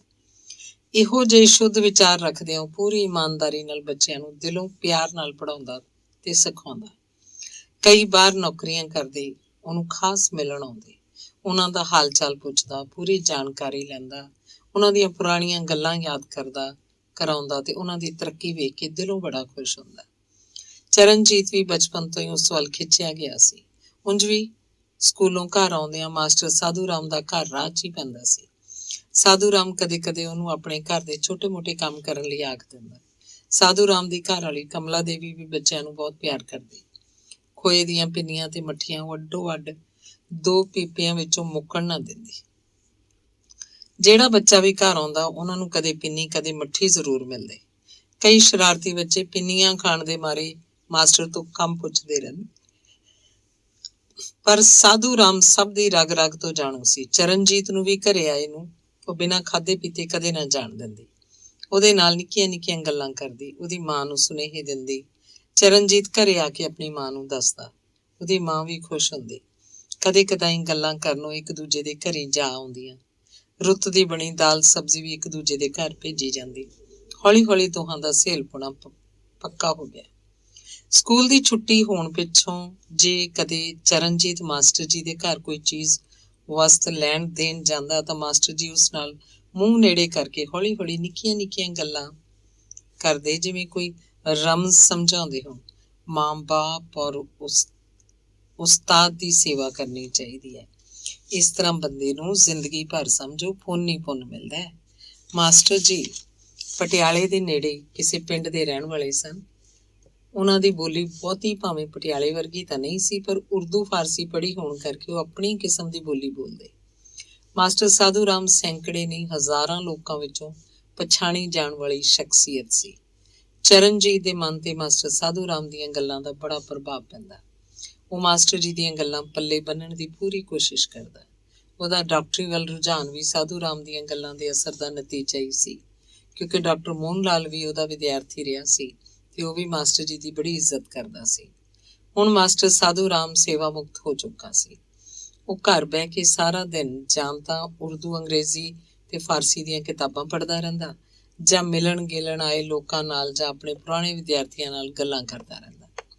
ਆਥਣ ਵੇਲੇ ਉਹਦੇ 2 ਪੱਕੇ ਚੇਲੇ, ਜਿਹੜੇ ਹੁਣ ਆਪ ਵੀ ਮਾਸਟਰ ਲੱਗੇ ਸਨ, ਮਾਸਟਰ ਲੱਭੂ ਰਾਮ ਤੇ ਭਗਤ ਰਾਮ, ਇਕੱਠੇ ਹੀ ਰੋਜ਼ ਉਹਦੇ ਘਰ ਪਹੁੰਚ ਜਾਂਦੇ ਤੇ ਉਹ ਤਿੰਨੇ ਸੈਰ ਲਈ ਤੁਰ ਪੈਂਦੇ। ਤੁਰਨ ਵੇਲੇ ਮਾਸਟਰ ਜੀ ਦੇ ਇੱਕ ਪਾਸੇ ਲੱਭੂ ਰਾਮ, ਦੂਜੇ ਪਾਸੇ ਭਗਤ ਰਾਮ ਹੁੰਦੇ। ਉਹ ਆਪਣੇ ਦੋਵੇਂ ਹੱਥ ਉਹਨਾਂ ਦੇ ਮੋਢਿਆਂ ਤੇ ਰੱਖ ਲੈਂਦਾ। ਕੱਦ 'ਚ ਲੰਮਾ ਹੋਣ ਕਰਕੇ ਇੰਝ ਲੱਗਦਾ ਜਿਵੇਂ ਉਹ ਦੋਹਾਂ ਨੂੰ ਧੱਕੀ ਲਈ ਜਾਂਦਾ ਹੋਵੇ। ਉਹ ਤਿੰਨੇ ਮੰਡੀ ਦੇ ਬਾਜ਼ਾਰ ਵਿੱਚੋਂ ਦੀ ਹੁੰਦੇ ਹੋਏ ਛੋਟੀ ਨਹਿਰ ਤੱਕ ਜਾਂਦੇ ਤੇ ਹਨੇਰੇ ਪਏ ਮੁੜਦੇ। ਦੇਸ਼ ਦੀ ਸਿਆਸਤ, ਆਜ਼ਾਦੀ ਲਈ ਕੀਤੀਆਂ ਕੁਰਬਾਨੀਆਂ ਤੇ ਦੇਸ਼ ਦੀ ਵੰਡ ਤੋਂ ਲੈ ਕੇ ਸੰਸਾਰ ਭਰ ਦੀਆਂ ਗੱਲਾਂ, ਸਾਇੰਸ ਰਾਹੀਂ ਤਰੱਕੀ ਤੇ ਰੱਬ ਦੇ ਧਰਮ ਦੀਆਂ ਗੱਲਾਂ ਹੁੰਦੀਆਂ। ਚਰਨਜੀਤ ਨੂੰ ਮਿਲ ਕੇ ਮਾਸਟਰ ਸਾਧੂ ਰਾਮ ਬੜਾ ਖੁਸ਼ ਹੁੰਦਾ। ਇਉਂ ਲੱਗਦਾ ਸੀ ਜਿਵੇਂ ਚਰਨਜੀਤ ਨੇ ਉਹਦੇ ਦਿਲ 'ਚ ਖਾਸ ਥਾਂ ਬਣਾ ਲਈ ਹੋਵੇ। ਉਹ ਛੁੱਟੀ ਆਇਆ ਜਿੰਨੇ ਦਿਨ ਵੀ ਰਹਿੰਦਾ, ਹਰ ਰੋਜ਼ ਮਾਸਟਰ ਜੀ ਨੂੰ ਮਿਲਣ ਜਾਂਦਾ। 2 ਕੁ ਸਾਲ ਪਹਿਲਾਂ ਜਦੋਂ ਛੁੱਟੀਆਂ 'ਚ ਆਇਆ ਸੀ ਤਾਂ ਮਾਸਟਰ ਜੀ ਕੁਝ ਢਿੱਲੇ ਸੀ। ਘਰੇ ਆਪਣਾ ਸੂਟਕੇਸ ਰੱਖਣ ਸਾਰ ਉਹਨਾਂ ਦਾ ਪਤਾ ਲੈਣ ਪਹੁੰਚ ਗਿਆ ਸੀ। ਆ ਬੇਟਾ ਚਰਨੀ, ਮੈਂ ਤੇਰੇ ਇੰਤਜ਼ਾਰ ਮਾਂ ਬੈਠਾ ਥਾ। ਮਾਸਟਰ ਜੀ ਚਰਨਜੀਤ ਨੂੰ ਵੇਖ ਕੇ ਜਿਵੇਂ ਖਿੜ ਪੁੜ ਗਏ। ਮੈਂ ਤਾਂ ਜੀ ਹੁਣੇ ਆਇਆ ਲੁਧਿਆਣਿਓਂ, ਆਉਣ ਸਾਰ ਪਤਾ ਲੱਗਿਆ ਵੀ ਤੁਸੀਂ ਢਿੱਲੇ ਹੋ ਤਾਂ ਮੈਂ ਸਿੱਧਾ ਤੁਹਾਡੇ ਕੋਲ ਆ ਗਿਆ। ਕੋਈ ਦਵਾਈ ਲੈ ਰਹੇ ਹੋ ਜਾਂ ਮੈਂ ਲਿਆ ਕੇ ਦੇਵਾਂ? ਓਏ ਮੇਰੇ ਬੱਚੇ, ਮੈਨੂੰ ਦਵਾਈ ਬੂਟੀ ਦੀ ਕੋਈ ਜ਼ਰੂਰਤ ਨਹੀਂ ਹੈ। ਹੁਣ ਮੇਰੀ ਦਵਾਈ ਤਾਂ ਤੂੰ ਹੈ। ਤੂੰ ਆ ਗਿਆ, ਹੁਣ ਮੈਂ ਨੰਬਰ 9 ਦੇਖ। ਮਾਸਟਰ ਜੀ ਨੇ ਆਪਣੇ 2 ਲੰਮੇ ਹੱਥ ਉੱਪਰ ਕਰਦਿਆਂ ਕਿਹਾ। ਔਰ ਤੇਰਾ ਡਾਕਟਰੀ ਦੀ ਪੜ੍ਹਾਈ ਮਾਂ ਮਨ ਲੱਗ ਰਿਹਾ ਨਾ? ਹਾਂਜੀ, ਪੜ੍ਹਾਈ ਠੀਕ ਠਾਕ ਚੱਲ ਰਹੀ ਹੈ, ਬਸ 2 ਕੁ ਸਾਲ ਹੋਰ ਲੱਗਣਗੇ। ਅੱਛਾ ਦੇਖ, ਮੈਂ ਤੈਨੂੰ ਇੱਕ ਗੱਲ ਕਹਿਣੀ ਚਾਹੁੰਦਾ। ਤੇਰਾ ਪੇ ਮੇਰੇ ਤੋਂ 2-3 ਸਾਲ ਬੜਾ ਹੋਊ। ਮੈਂ ਉਹਨੂੰ 15-20 ਸਾਲਾਂ ਤੋਂ ਜਾਣਦਾ ਚੰਗੀ ਤਰ੍ਹਾਂ। ਬੜਾ ਮਿਹਨਤੀ ਔਰ ਦਿਆਨਤਦਾਰ ਇਨਸਾਨ ਹੈ ਉਹ। ਤੇਰੀ ਮਾਂ ਵੀ ਕਮਲਾ ਦੀ ਪੱਕੀ ਸਹੇਲੀ ਹੈ। ਸਹੇਲੀਆਂ ਕੀ ਭੈਣਾਂ ਵਾਂਗੂ ਹੀ ਵਰਤਦੀਆਂ ਆਪਸ ਮਾਂ ਇਹ ਦੋਨੋਂ। ਤੂੰ ਹੁਣ ਮੈਨੂੰ ਮਾਸਟਰ ਜੀ ਨਾ ਕਿਹਾ ਕਰ। ਵੈਸੇ ਵੀ ਹੁਣ ਮੈਂ ਤੇਰਾ ਮਾਸਟਰ ਨਹੀਂ ਰਿਹਾ। ਸਾਡਾ ਸਰਮਾਇਆ ਤਾਂ ਤੁਹਾਡੇ ਵਰਗੇ ਸਾਡੇ ਬੱਚੇ ਹੀ ਆ ਇਸ ਦੁਨੀਆ ਮਾਂ। ਤੂੰ ਬਸ ਮੈਨੂੰ ਭਾਵੇਂ ਹੁਣ ਚਾਚਾ ਹੀ ਕਹਿ ਲਿਆ ਕਰ। ਕਿਉਂ, ਹੈ ਕਿ ਨਹੀਂ? ਚੰਗਾ ਚਾਚਾ ਜੀ, ਜਿਵੇਂ ਤੁਸੀਂ ਆਖੋ। ਕਹਿੰਦਿਆਂ ਚਰਨਜੀਤ ਨੇ ਮਾਸਟਰ ਜੀ ਦੇ ਪੈਰ ਛੂਹ ਲਏ। ਕਮਲਾ ਵੀ ਕੰਗਣੀ ਵਾਲਾ ਗਲਾਸ ਦੁੱਧ ਦਾ ਭਰ ਕੇ ਲੈ ਆਈ। ਆਹ ਦੇਖ, ਤੇਰੀ ਚਾਚੀ ਵੀ ਤੈਨੂੰ ਉਡੀਕਦੀ ਰਹਿੰਦੀ ਹੈ, ਲੈ ਫੜ ਦੁੱਧ ਪੀ। ਚਰਨਜੀਤ ਨੂੰ ਉਸ ਦਿਨ ਪਹਿਲੀ ਵਾਰ ਦੁੱਧ ਇੰਨਾ ਸਵਾਦ ਲੱਗਾ ਸੀ। ਜੇ ਤੂੰ ਮੇਰੇ ਆਖੇ ਪਟਿਆਲੇ ਕੇ ਵਿੱਚ ਮਾਂ ਮਹਿੰਦਰਾ ਕਾਲਜ ਮਾਂ ਦਾਖਲਾ ਲੈ ਲੈਂਦਾ ਤਾਂ ਉੱਥੇ ਮੇਰੇ ਪੜ੍ਹਾਏ 2 ਮੁੰਡੇ ਡਾਕਟਰ ਔਰ ਪ੍ਰੋਫੈਸਰ ਲੱਗੇ ਹੋਏ ਹੈ। ਤੈਨੂੰ ਕੋਈ ਤਕਲੀਫ ਨਹੀਂ ਸੀ ਹੋਣੀ। ਨਹੀਂ ਚਾਚਾ ਜੀ, ਹੁਣ ਵੀ ਲੁਧਿਆਣੇ ਮੇਰੇ ਪ੍ਰੋਫੈਸਰ ਤੇ ਡਾਕਟਰ ਬੜੇ ਹੀ ਚੰਗੇ ਨੇ। ਮਾਸਟਰ ਸਾਧੂ ਰਾਮ ਦੀਆਂ ਅੱਖਾਂ ਵਿੱਚ ਅਚਾਨਕ ਹੰਝੂ ਦੇਖ ਕੇ ਚਰਨਜੀਤ ਨੇ ਪੁੱਛਿਆ, ਇਹ ਕੀ? ਚਾਚਾ ਜੀ ਤੁਸੀਂ ਤਾਂ ਕਦੇ ਵੀ ਹਾਂ ਬੇਟਾ, ਇਹ ਖੁਸ਼ੀ ਦੇ ਆਂਸੂ ਹੈ। ਇਨਸਾਨ ਨੂੰ ਥੋੜਾ ਰੋ ਵੀ ਲੈਣਾ ਚਾਹੀਦਾ ਹੈ, ਮਨ ਹਲਕਾ ਹੋ ਜਾਂਦਾ ਹੈ। ਔਰ ਫਿਰ ਰੱਬ ਨੇ ਜਦ ਤੇਰੇ ਵਰਗੇ ਹੀਰੇ ਬੇਟੇ ਸਾਨੂੰ ਦੇ ਦਿੱਤੇ ਤਾਂ ਹੋਰ ਸਾਨੂੰ ਇਸ ਫਾਨੀ ਦੁਨੀਆ ਮਾ ਹੋਰ ਚਾਹੀਦਾ ਵੀ ਕੀ ਹੈ? ਤੂੰ ਹੀ ਦੱਸ, ਹੈ ਕੋਈ ਕਮੀ ਸਾਡੀ ਜ਼ਿੰਦਗੀ ਮਾ? ਚਰਨਜੀਤ ਪੂਰੇ ਮਨ ਨਾਲ ਮਾਸਟਰ ਜੀ ਦੀਆਂ ਗੱਲਾਂ ਸੁਣਦਾ ਰਿਹਾ। ਮੈਂ ਕਦੇ ਕਦਾਈ ਆਪਣੇ ਆਪ ਪਰ ਥੋੜਾ ਤਰਸ ਵੀ ਖਾ ਲੈਣਾ ਹੁੰਨਾ। ਕੱਲ ਨੂੰ ਜਦ ਅਸੀਂ ਹੋਰ ਬੁੜੇ ਹੋ ਜਾਵਾਂਗੇ ਤਾਂ ਤੁਸੀਂ ਉਹ ਸੰਭਾਲੋਗੇ। ਇਹ ਸਭ ਯਕੀਨ ਦੀਆਂ ਬਾਤਾਂ ਨੇ ਬੇਟੇ। ਜਿਵੇਂ ਆਪਾਂ ਛੋਟੇ ਬੱਚੇ ਨੂੰ ਖਿਡਾਉਂਦੇ ਖਿਡਾਉਂਦੇ ਉੱਪਰ ਨੂੰ ਉਛਾਲ ਦਿੰਦੇ ਹਾਂ, ਔਰ ਉਹ ਵੀ ਹੱਸਦਾ ਹੱਸਦਾ ਆਪਣੀਆਂ ਬਾਹਾਂ ਚੌੜੀਆਂ ਕਰਕੇ ਮੁੜ ਸਾਡੇ ਹੱਥਾਂ ਮਾਂ ਹੀ ਆ ਗਿਰਦਾ। ਅਗਰ ਅਸੀਂ ਉੱਕ ਜਾਈਏ ਤਾਂ ਕੀ ਹੋਊ? ਬੱਚੇ ਨੂੰ ਬੜੀ ਸਖਤ ਚੋਟ ਲੱਗ ਜਾਏਗੀ, ਹੈ ਕਿ ਨਹੀਂ? ਪਰ ਬੱਚੇ ਨੂੰ ਤਾਂ ਚੋਟ ਬਾਰੇ ਕੋਈ ਗਿਆਨ ਨਹੀਂ। ਉਹਨੂੰ ਤਾਂ ਤੁਹਾਡੇ ਪਰ ਯਕੀਨ ਹੈ ਕਿ ਤੁਸੀਂ ਉਹਨੂੰ ਗਿਰਨ ਨਹੀਂ ਦੇਣਾ। ਅਗਰ ਬੱਚੇ ਦੇ ਮਨ ਮਾਏ ਯਕੀਨ ਨਾ ਹੋਵੇ, ਜਾਂ ਜਦ ਕੋਈ ਅਜਨਬੀ ਆ ਕੇ ਬੱਚੇ ਨੂੰ ਚੁੱਕ ਕੇ ਉੱਪਰ ਉਛਾਲਣਾ ਚਾਹੇ, ਜਿਸ ਮਾਂ ਬੱਚੇ ਦਾ ਯਕੀਨ ਹੋਣਾ ਲਾਜ਼ਮੀ ਨਹੀਂ, ਤਾਂ ਬੱਚਾ ਝੱਟ ਰੋਣ ਲੱਗ ਪੈਂਦਾ ਹੈ। ਇਹ ਰਿਸ਼ਤੇ ਸਾਰੇ ਯਕੀਨ ਦੀ ਬੁਨਿਆਦ ਤੇ ਹੀ ਟਿਕੇ ਹੁੰਦੇ ਹੈ ਕਿ ਨਹੀਂ? ਚਰਨਜੀਤ ਮਾਸਟਰ ਜੀ ਦੀਆਂ ਅੱਖਾਂ 'ਚ ਕੁਝ ਪੜ੍ਹਨ ਦੀ ਕੋਸ਼ਿਸ਼ ਕਰ ਰਿਹਾ ਸੀ। ਔਰ ਇਹ ਇਨਸਾਨ ਜਿਹੜਾ ਹੈ, ਬਸ ਆਪਣੀ ਹੈਂਕੜ ਮਾਂ, ਕਿਆ ਉਹਨੂੰ ਕਹਿੰਦੇ ਆ, ਹਉਮੈ ਮਾਂ ਹੀ ਜਕੜਿਆ ਰਹਿੰਦਾ ਹੈ। ਹਾਏ ਮੇਰਾ ਕੰਮ, ਮੇਰਾ ਕਾਰੋਬਾਰ, ਮੇਰੀ ਨੌਕਰੀ, ਮੇਰਾ ਪਰਿਵਾਰ, ਪੈਸਾ, ਮਾਇਆ, ਮੈਨੂੰ ਆਹ ਚਾਹੀਦਾ ਹੈ, ਮੈਨੂੰ ਉਹ ਚਾਹੀਦਾ ਹੈ। ਕਹਿਣ ਦਾ ਤਾਤਪਰਜ ਇਹ ਹੈ ਕਿ ਛੋਟੀਆਂ ਛੋਟੀਆਂ ਅਨੇਕਾਂ ਉਲਝਣਾਂ ਆਪ ਹੀ ਉਲਝੇ ਰਹਿਣਾ। ਕਿਆ ਉਹਦੀ ਇਹ ਆਦਤ ਕਦੇ ਵੀ ਨਹੀਂ ਬਣ ਸਕਦੀ ਵੀ ਥੋੜਾ ਰੁਕ ਕੇ, ਥੋੜਾ ਖੜੋ ਕੇ ਇਸ ਜ਼ਿੰਦਗੀ ਨੂੰ ਕਿਸੇ ਦੂਸਰੇ ਜਾਵੀਏ ਤੋਂ ਜਾਂ ਦੂਸਰੇ ਨਜ਼ਰੀਏ ਤੋਂ ਦੇਖੋ ਤਾਂ ਸਹੀ ਕਿ ਵੀ ਇਸ ਮਾਂ ਕੁਝ ਗੁੰਮ ਹੈ, ਤਾਂ ਕਿਹੜੀ ਹੈ ਉਹ ਐਸੀ ਚੀਜ਼ ਜਿਹੜੀ ਗੁੰਮ ਹੈ? ਮਾਸਟਰ ਜੀ ਚਰਨਜੀਤ ਦੀਆਂ ਅੱਖਾਂ 'ਚ ਸਿੱਧਾ ਝਾਕ ਰਹੇ ਸਨ। ਉਹਨਾਂ ਨੇ ਆਪਣੀ ਗੱਲ ਜਾਰੀ ਰੱਖੀ। ਤਾਂ ਬੰਦੇ ਨੂੰ ਦੱਸਣ ਵਾਸਤੇ ਕੋਈ ਦੂਜਾ ਬੰਦਾ ਚਾਹੀਦਾ ਹੈ ਕਿ ਮੇਰੇ ਪਿਆਰੇ ਭਾਈ ਜਰਾ ਰੁਕੋ, ਦੇਖੋ, ਕੁਛ ਇੱਧਰ ਵੀ ਜ਼ਿੰਦਗੀ ਮਾ ਤੁਸੀਂ ਭੁੱਲ ਰਹੇ ਹੋ। ਐਸੀਆਂ ਬਾਤਾਂ ਜ਼ਿੰਦਗੀ ਮਾ ਆਪਣੇ ਆਪ ਤਾਂ ਨਹੀਂ ਨਾ ਹੋ ਜਾਇਆ ਕਰਦੀਆਂ, ਹੈ ਕਿ ਨਹੀਂ? ਚਰਨਜੀਤ ਸੋਚ ਰਿਹਾ ਸੀ, ਸਾਨੂੰ ਸਾਰਿਆਂ ਨੂੰ ਜੀਵਨ 'ਚ ਇੱਕ ਉਸਤਾਦ ਜਾਂ ਗੁਰੂ ਦੀ ਲੋੜ ਹੁੰਦੀ ਹੈ। ਮੇਰਾ ਮੇਰੇ ਸਾਹਮਣੇ ਬੈਠਾ ਹੈ। ਉਹ ਜਿਵੇਂ ਆਪਣੇ ਆਪ ਨੂੰ ਸੱਤਵੇਂ ਅਸਮਾਨ 'ਚ ਮਹਿਸੂਸ ਕਰ ਰਿਹਾ ਸੀ। ਚਾਚਾ ਜੀ, ਹੁਣ ਤੁਹਾਨੂੰ ਕਿਵੇਂ ਲੱਗਦਾ ਹੈ? ਜਦ ਪਿਆਰੇ ਲੋਕ ਮੇਰੇ ਦੁਆਲੇ ਬੈਠੇ ਹੁੰਨੇ ਆ ਤਾਂ ਮੈਂ ਬਾਗੋ ਬਾਗ। ਇਹ ਪਿਆਰ ਦੇ ਰਿਸ਼ਤੇ ਹੀ ਤਾਂ ਮੇਰੀ ਜ਼ਿੰਦਗੀ ਹੈ ਬੇਟੇ। ਹੋਰ ਇਨਸਾਨ ਨੂੰ ਚਾਹੀਦਾ ਵੀ ਕੀ ਹੈ? ਪਰ ਕਦੇ ਕਦੇ ਮੈਂ ਉਦਾਸ ਵੀ ਹੋ ਜਾਂਦਾ। ਮੈਂ ਕਿਉਂ ਐਵੇਂ ਤੇਰੇ ਕੋਲੋਂ ਲੁਕੋਵਾਂ? ਜਦ ਕਦੇ ਮੇਰੀ ਕੋਈ ਵਾਹ ਨਹੀਂ ਜਾਂਦੀ ਤਾਂ ਮੈਂ ਡਰ ਵੀ ਜਾਂਦਾ। ਕਦੇ ਸੋਚੀਦਾ ਹੈ, ਜਦੋਂ ਇਹ ਸਰੀਰ ਜਵਾਬ ਦੇ ਜਾਏਗਾ ਜਾਂ ਫਿਰ ਕੀ ਬਣੂ? ਮੇਰੇ ਹੱਥ ਪੈਰ ਖੜ ਗਏ ਤਾਂ ਕੀ ਹੋਊ? ਪਰ ਫਿਰ ਸੋਚਦਾ, ਕਮ ਅਜ਼ ਕਮ ਮੂੰਹ ਨਾਲ ਗੱਲਬਾਤ ਤਾਂ ਕਰ ਹੀ ਲਊਂਗਾ ਸਭ ਨਾਲ। ਤੇ ਜੇ ਮੂੰਹ ਵੀ ਬੰਦ ਹੋ ਗਿਆ ਤਾਂ ਲਿਖ ਕੇ ਜਾਂ ਇਸ਼ਾਰਿਆਂ ਨਾਲ ਹੀ ਸਹੀ। ਜੇ ਇੱਕ ਰਾਹ ਬੰਦ ਹੋ ਜਾਏ ਤਾਂ ਦੋ ਹੋਰ ਖੁੱਲ ਜਾਂਦੇ ਆ, ਤੇ ਅਖੀਰ ਜੇ ਸਾਰੇ ਰਾਹ ਹੀ ਬੰਦ ਹੋ ਜਾਣ ਤਾਂ ਫਿਰ ਉਸ ਰੱਬ ਅੱਗੇ ਅਰਜ਼ ਕਿ ਜਿਉਂ ਰਾਖੇ ਤਿਉਂ ਰਹੀਏ, ਹੈ ਕਿ ਨਹੀਂ? ਚਾਚਾ ਜੀ, ਤੁਸੀਂ ਉਰਦੂ ਤੇ ਫਾਰਸੀ ਕਿੱਥੋਂ ਸਿੱਖੀ ਸੀ? ਬੇਟਾ, ਹੁੰਦਾ ਥਾ ਇੱਕ ਮੌਲਵੀ ਰਹਿਮਦੀਨ, ਪਟਿਆਲੇ ਕੀ ਗੈਲ ਥਾ ਉਹਦਾ ਪਿੰਡ। ਥਾ ਉਹ ਬੰਦਾ ਬਹੁਤ ਕਾਬਲ। ਮੈਂ ਅੰਗਰੇਜ਼ੀ ਵੀ ਉਸੇ ਤੋਂ ਹੀ ਸਿੱਖੀ ਥੀ। ਕੋਈ ਇਮਤਿਹਾਨ ਨਹੀਂ, ਕੋਈ ਕੁਛ ਨਹੀਂ, ਬਸ ਆਹਿਸਤਾ ਆਹਿਸਤਾ ਉਹ ਸਾਨੂੰ ਪੜ੍ਹਾਉਂਦਾ ਚਲਾ ਗਿਆ, ਅਸੀਂ ਪੜ੍ਹਦੇ ਚਲੇ ਗਏ। ਸਾਡੇ ਸਭ ਦੇ ਮਨ ਮਾਂ ਉਹਦੀ ਇੱਜ਼ਤ ਬਹੁਤ ਥੀ। ਮੈਨੂੰ ਜੇ ਕੋਈ ਉਹਦੀ ਚੀਜ਼ ਜਿਹੜੀ ਚੰਗੀ ਨਹੀਂ ਸੀ ਲੱਗਦੀ, ਉਹ ਸੀ ਉਹਦਾ ਹੁੱਕਾ। ਸਾਰਾ ਦਿਨ ਬਸ ਗੁੜ ਗੁੜ ਗੁੜ ਗੁੜ ਹੁੰਦੀ ਰਹਿੰਦੀ। ਧੂੰਆਂ ਧਾਰ ਨੜੀ ਉਹਦੇ ਮੂੰਹ ਇਹ ਮਾਂ ਰਹਿੰਦੀ। ਉਸਤਾਦ ਦੀ ਦਾੜੀ ਔਰ ਮੁੱਛਾਂ ਵੀ ਹੁੱਕਾ ਪੀ ਪੀ ਕੇ ਭੂਰੀਆਂ ਜੀਆਂ ਹੋ ਗਈਆਂ ਥੀਆਂ, ਜਿਵੇਂ ਦਾੜੀ ਮਾਂ ਅੱਗ ਲੱਗੀ ਹੋਵੇ। ਪਰ ਜੋ ਵੀ ਥਾ ਉਸਤਾਦ ਬੜਾ ਕਮਾਲ ਦਾ ਆਦਮੀ। ਅੱਜ ਕੱਲ ਐਸੇ ਬੰਦੇ ਕਿੱਥੇ? ਕਿਸੇ ਨੇ ਕਿਹਾ ਥਾ, ਕਹਾਂ ਜਾਏ ਜਿਸੇ ਇਨਸਾਨ ਐਸੇ ਇਨਸਾਨ ਇਸ ਦੁਨੀਆ ਮੇਂ ਮਿਲਤੇ ਹੈ ਕਹਾਂ। ਸਾਡੇ ਪਿੰਡ ਤੇ ਕੋਈ 3-4 ਮੀਲ ਦੂਰ ਥਾ ਉਹਦਾ ਪਿੰਡ। ਕਹਿੰਦੇ ਉਸਦੇ ਮਰਨ ਮਗਰੋਂ ਪਿੰਡ ਦੇ ਲੋਕਾਂ ਨੇ ਇਕੱਠੇ ਹੋ ਕੇ ਉਹਦੀ ਪੱਕੀ ਕਬਰ ਬਣਾਈ ਥੀ। ਕਦੇ ਕਦੇ ਜੀ ਬੜਾ ਜੀ ਕਰਦਾ ਵੀ ਉਸਤਾਦ ਦੀ ਕਬਰ ਤੇ ਜਾ ਕੇ ਸਜਦਾ ਕਰੀਏ, ਕਬਰ ਤੇ ਬੈਠ ਕੇ ਉਸ ਗੈਲ 2-4 ਦਿਲ ਦੀਆਂ ਬਾਤਾਂ ਕਰੀਏ। ਸਾਡੀ ਸਾਰੀ ਖੱਟੀ ਕਮਾਈ ਤਾਂ ਉਸੇ ਦੀ ਬਦੌਲਤ ਹੈ, ਨਹੀਂ ਤਾਂ ਪਤਾ ਨਹੀਂ ਕਿੱਥੇ ਧੱਕੇ ਖਾ ਰਹੇ ਹੁੰਦੇ ਹੋਣ, ਹੈ ਕਿ ਨਹੀਂ? ਚਾਚਾ ਜੀ, ਮੇਰਾ ਵੀ ਉਰਦੂ ਸਿੱਖਣ ਨੂੰ ਜੀ ਕਰਦਾ ਹੈ। ਉਹ ਨਹੀਂ ਬੇਟੇ, ਤੂੰ ਕਿਆ ਕਰੂੰਗਾ ਉਰਦੂ ਪੜ੍ਹ ਕੇ, ਤੂੰ ਤਾਂ ਆਪਣੀਆਂ ਡਾਕਟਰੀ ਦੀਆਂ ਕਿਤਾਬਾਂ ਚੰਗੀ ਤਰ੍ਹਾਂ ਪੜ੍ਹਿਆ ਕਰ। ਉਸ ਤੇ ਵੀ ਬਹੁਤ ਜ਼ਰੂਰੀ ਹੈ ਜ਼ਿੰਦਗੀ ਦੀ ਕਿਤਾਬ ਪੜ੍ਹਨੀ ਸਿੱਖ। ਕਿਉਂ, ਹੈ ਕਿ ਨਹੀਂ? ਹਾਂ ਚਾਚਾ ਜੀ, ਤੁਹਾਡੇ ਵਰਗੇ ਗੁਰੂਆਂ ਕੋਲੋਂ ਹੀ ਜ਼ਿੰਦਗੀ ਦੀ ਕਿਤਾਬ ਪੜ੍ਹਨੀ ਸਿੱਖੀ ਜਾ ਸਕੇਗੀ।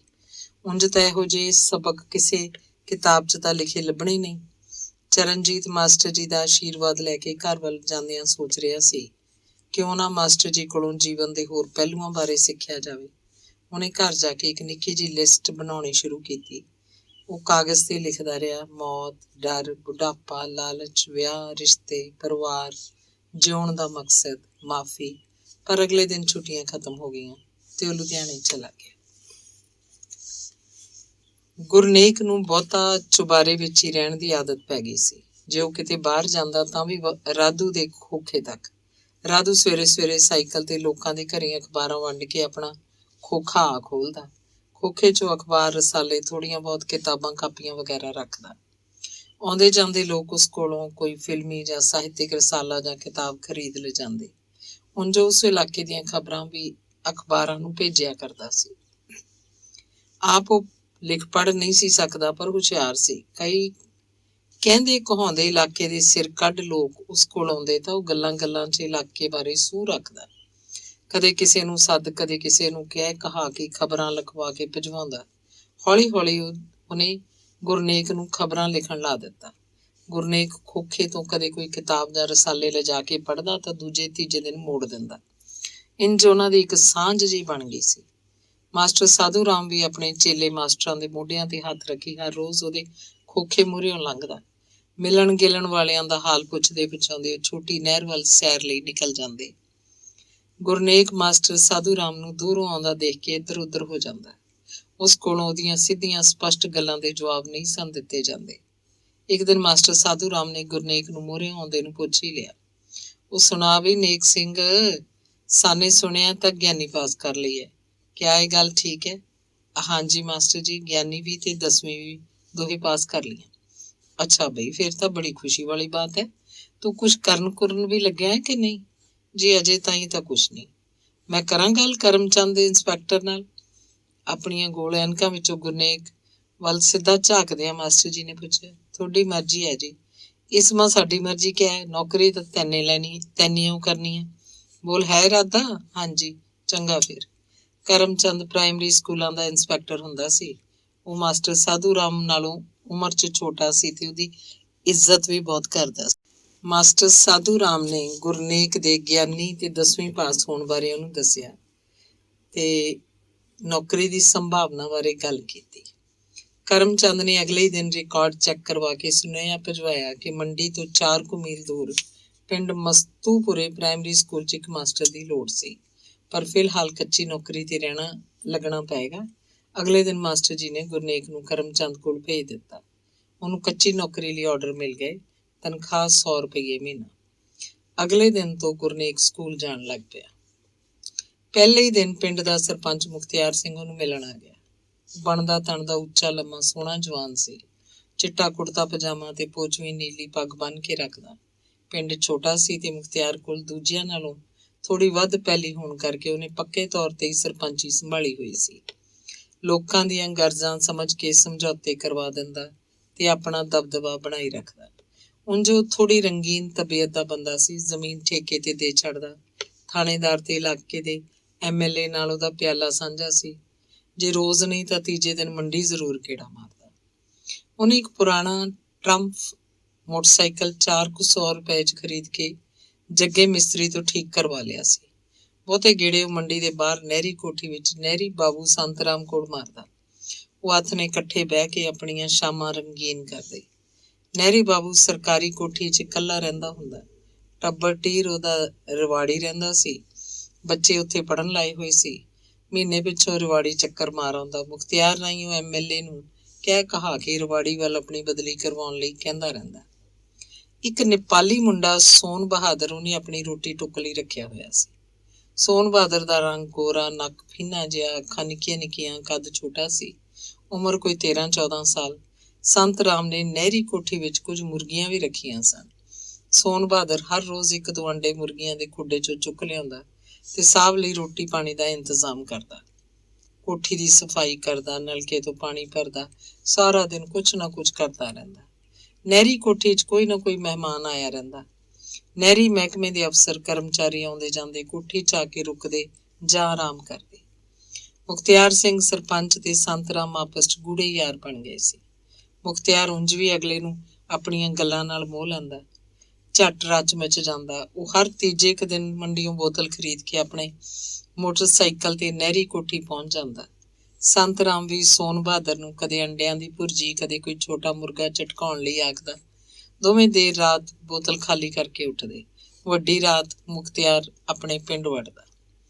ਮਹੀਨੇ ਕੁ ਵਿੱਚ ਹੀ ਉਹ ਗੁਰਨੇਕ ਦੀ ਸੁਭਾਅ ਤੋਂ ਚੰਗੀ ਤਰ੍ਹਾਂ ਜਾਣੂ ਹੋ ਗਿਆ ਸੀ। ਉਹ ਲਗਭਗ ਹਰ ਰੋਜ਼ ਹੀ ਸਕੂਲ 'ਚ ਗੁਰਨੇਕ ਨਾਲ ਗੱਪਾਂ ਮਾਰਨ ਆ ਵੜਦਾ।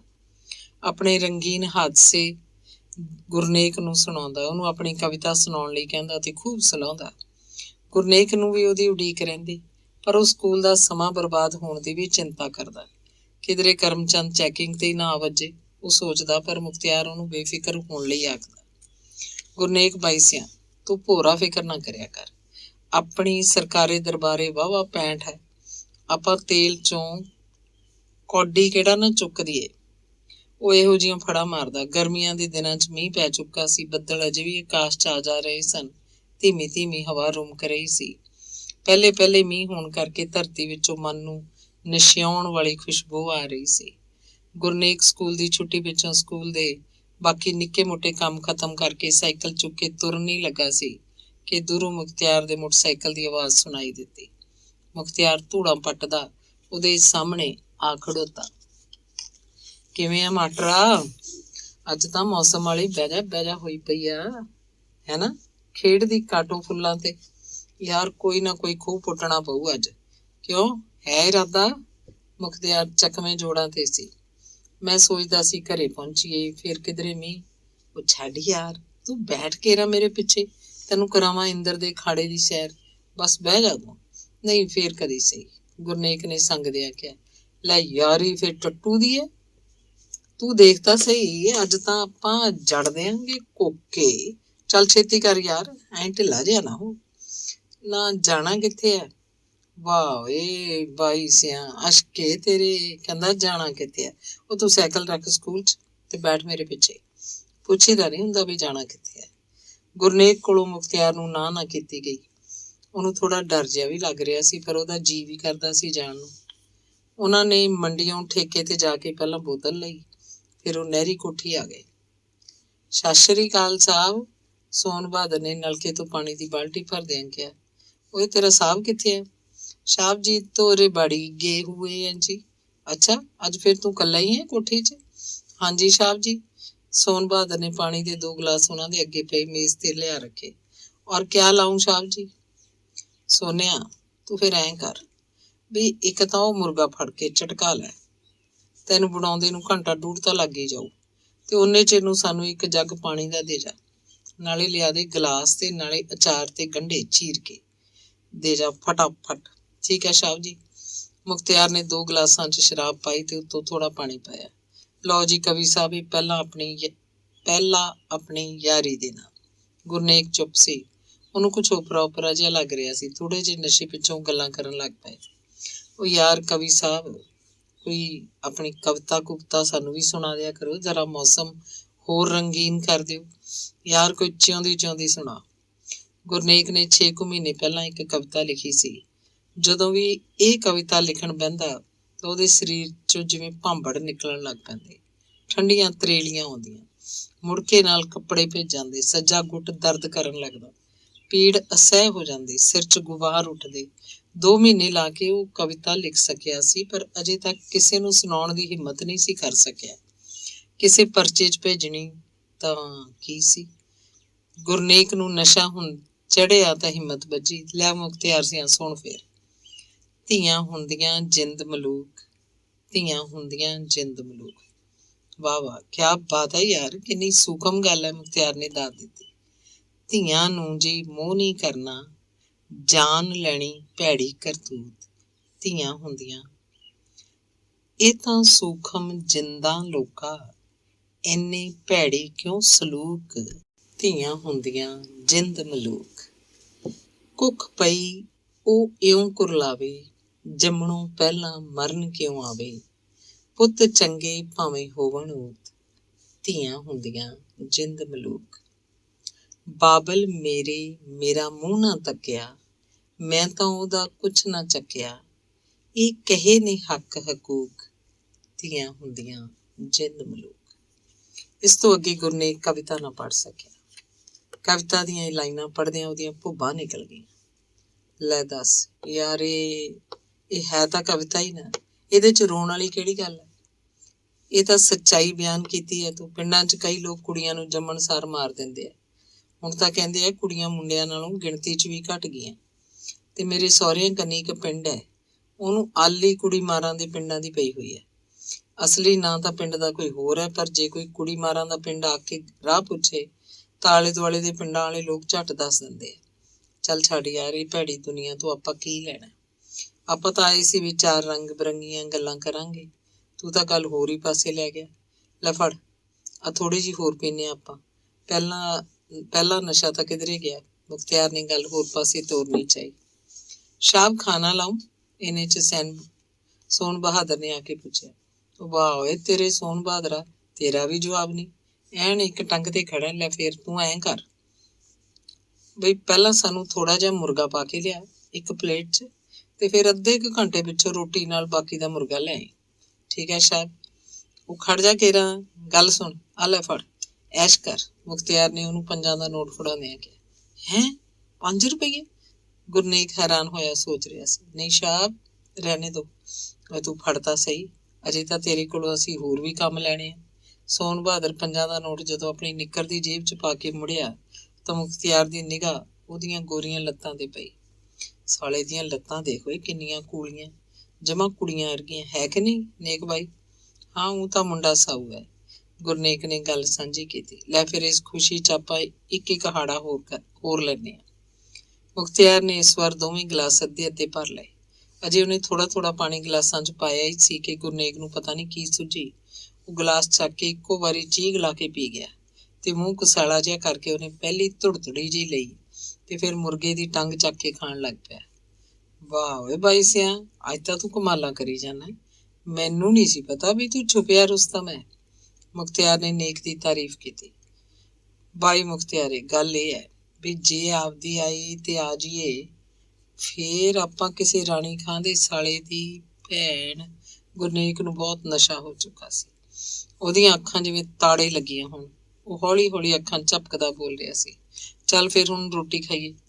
ਓਏ ਸੋਨੀਆ, ਲਿਆ ਵੀ ਰੋਟੀ। ਮੁਖਤਿਆਰ ਨੇ ਸੇਨ ਬਹਾਦਰ ਨੂੰ ਹਾਕ ਮਾਰੀ। ਆ ਗਿਆ ਸ਼ਾਬ।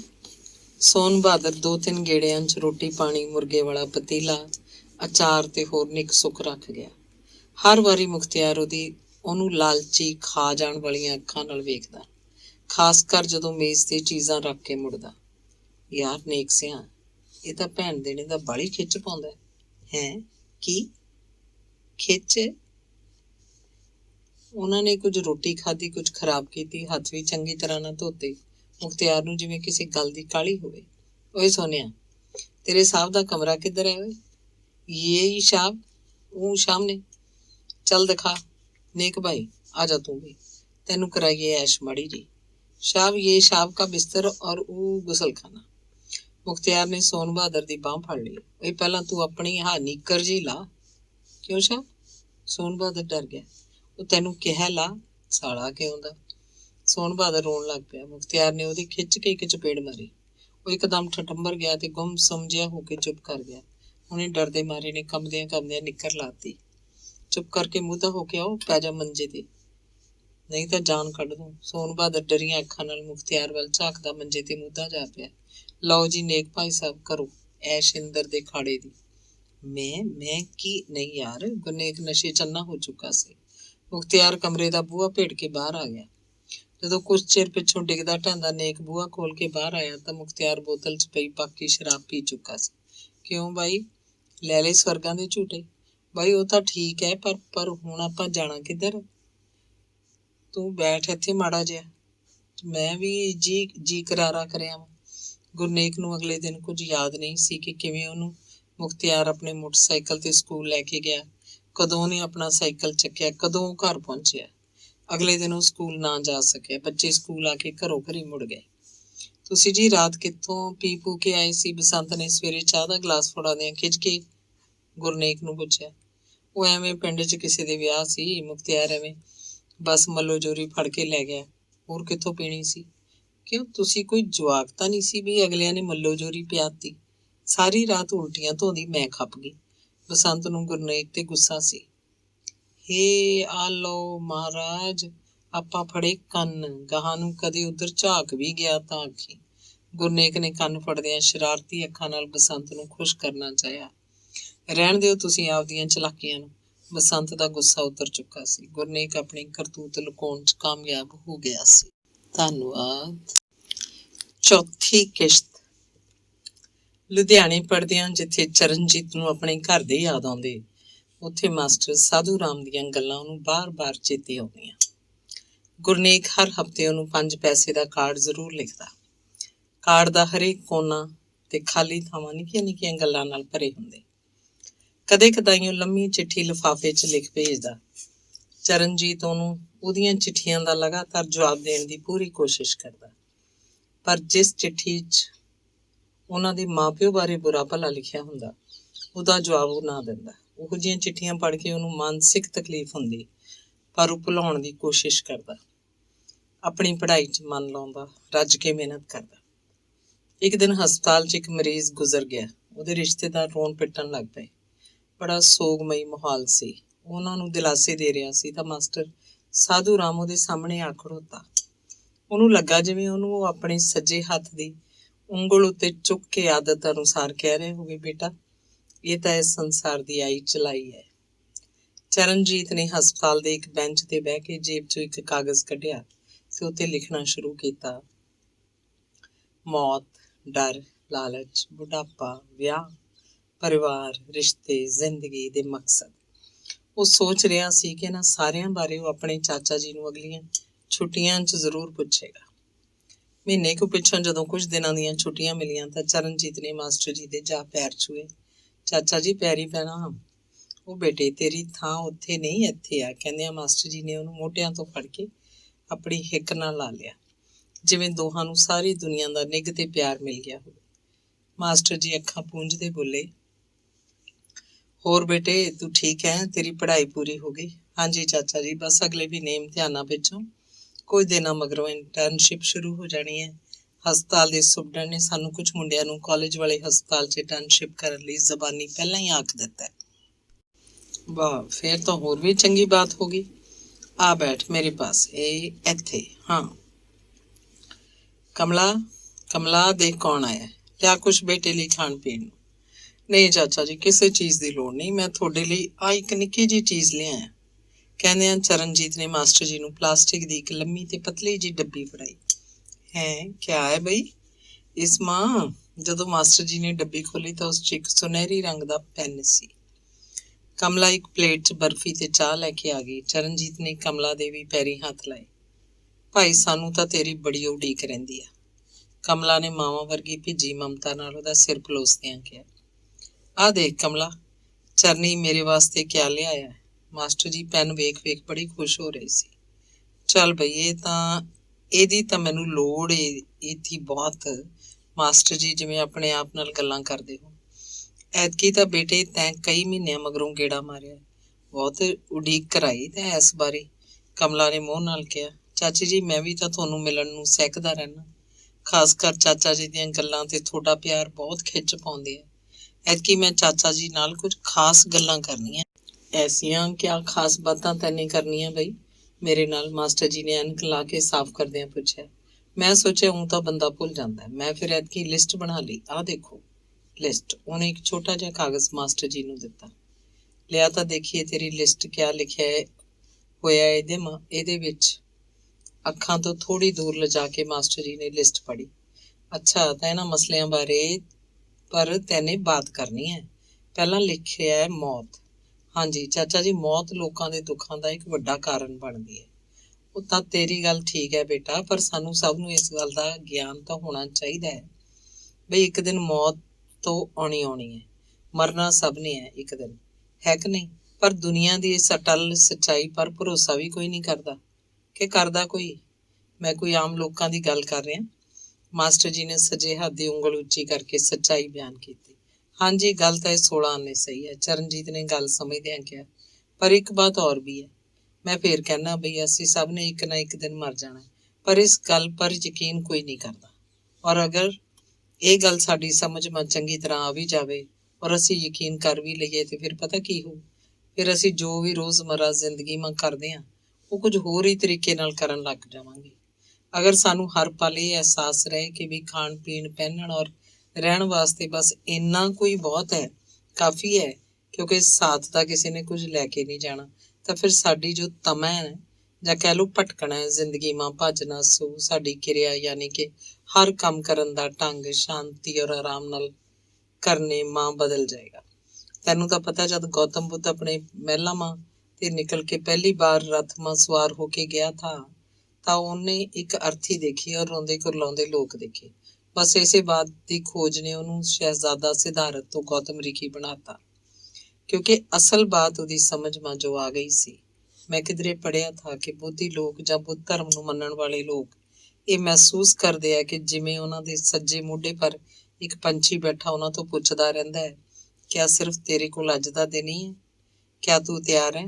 ਕਿਆ ਤੂੰ ਸਭ ਕੁਝ ਠੀਕ ਠਾਕ ਉਹੀ ਕਰ ਰਿਹਾ ਜੋ ਕਰਨਾ ਚਾਹੀਦਾ ਹੈ?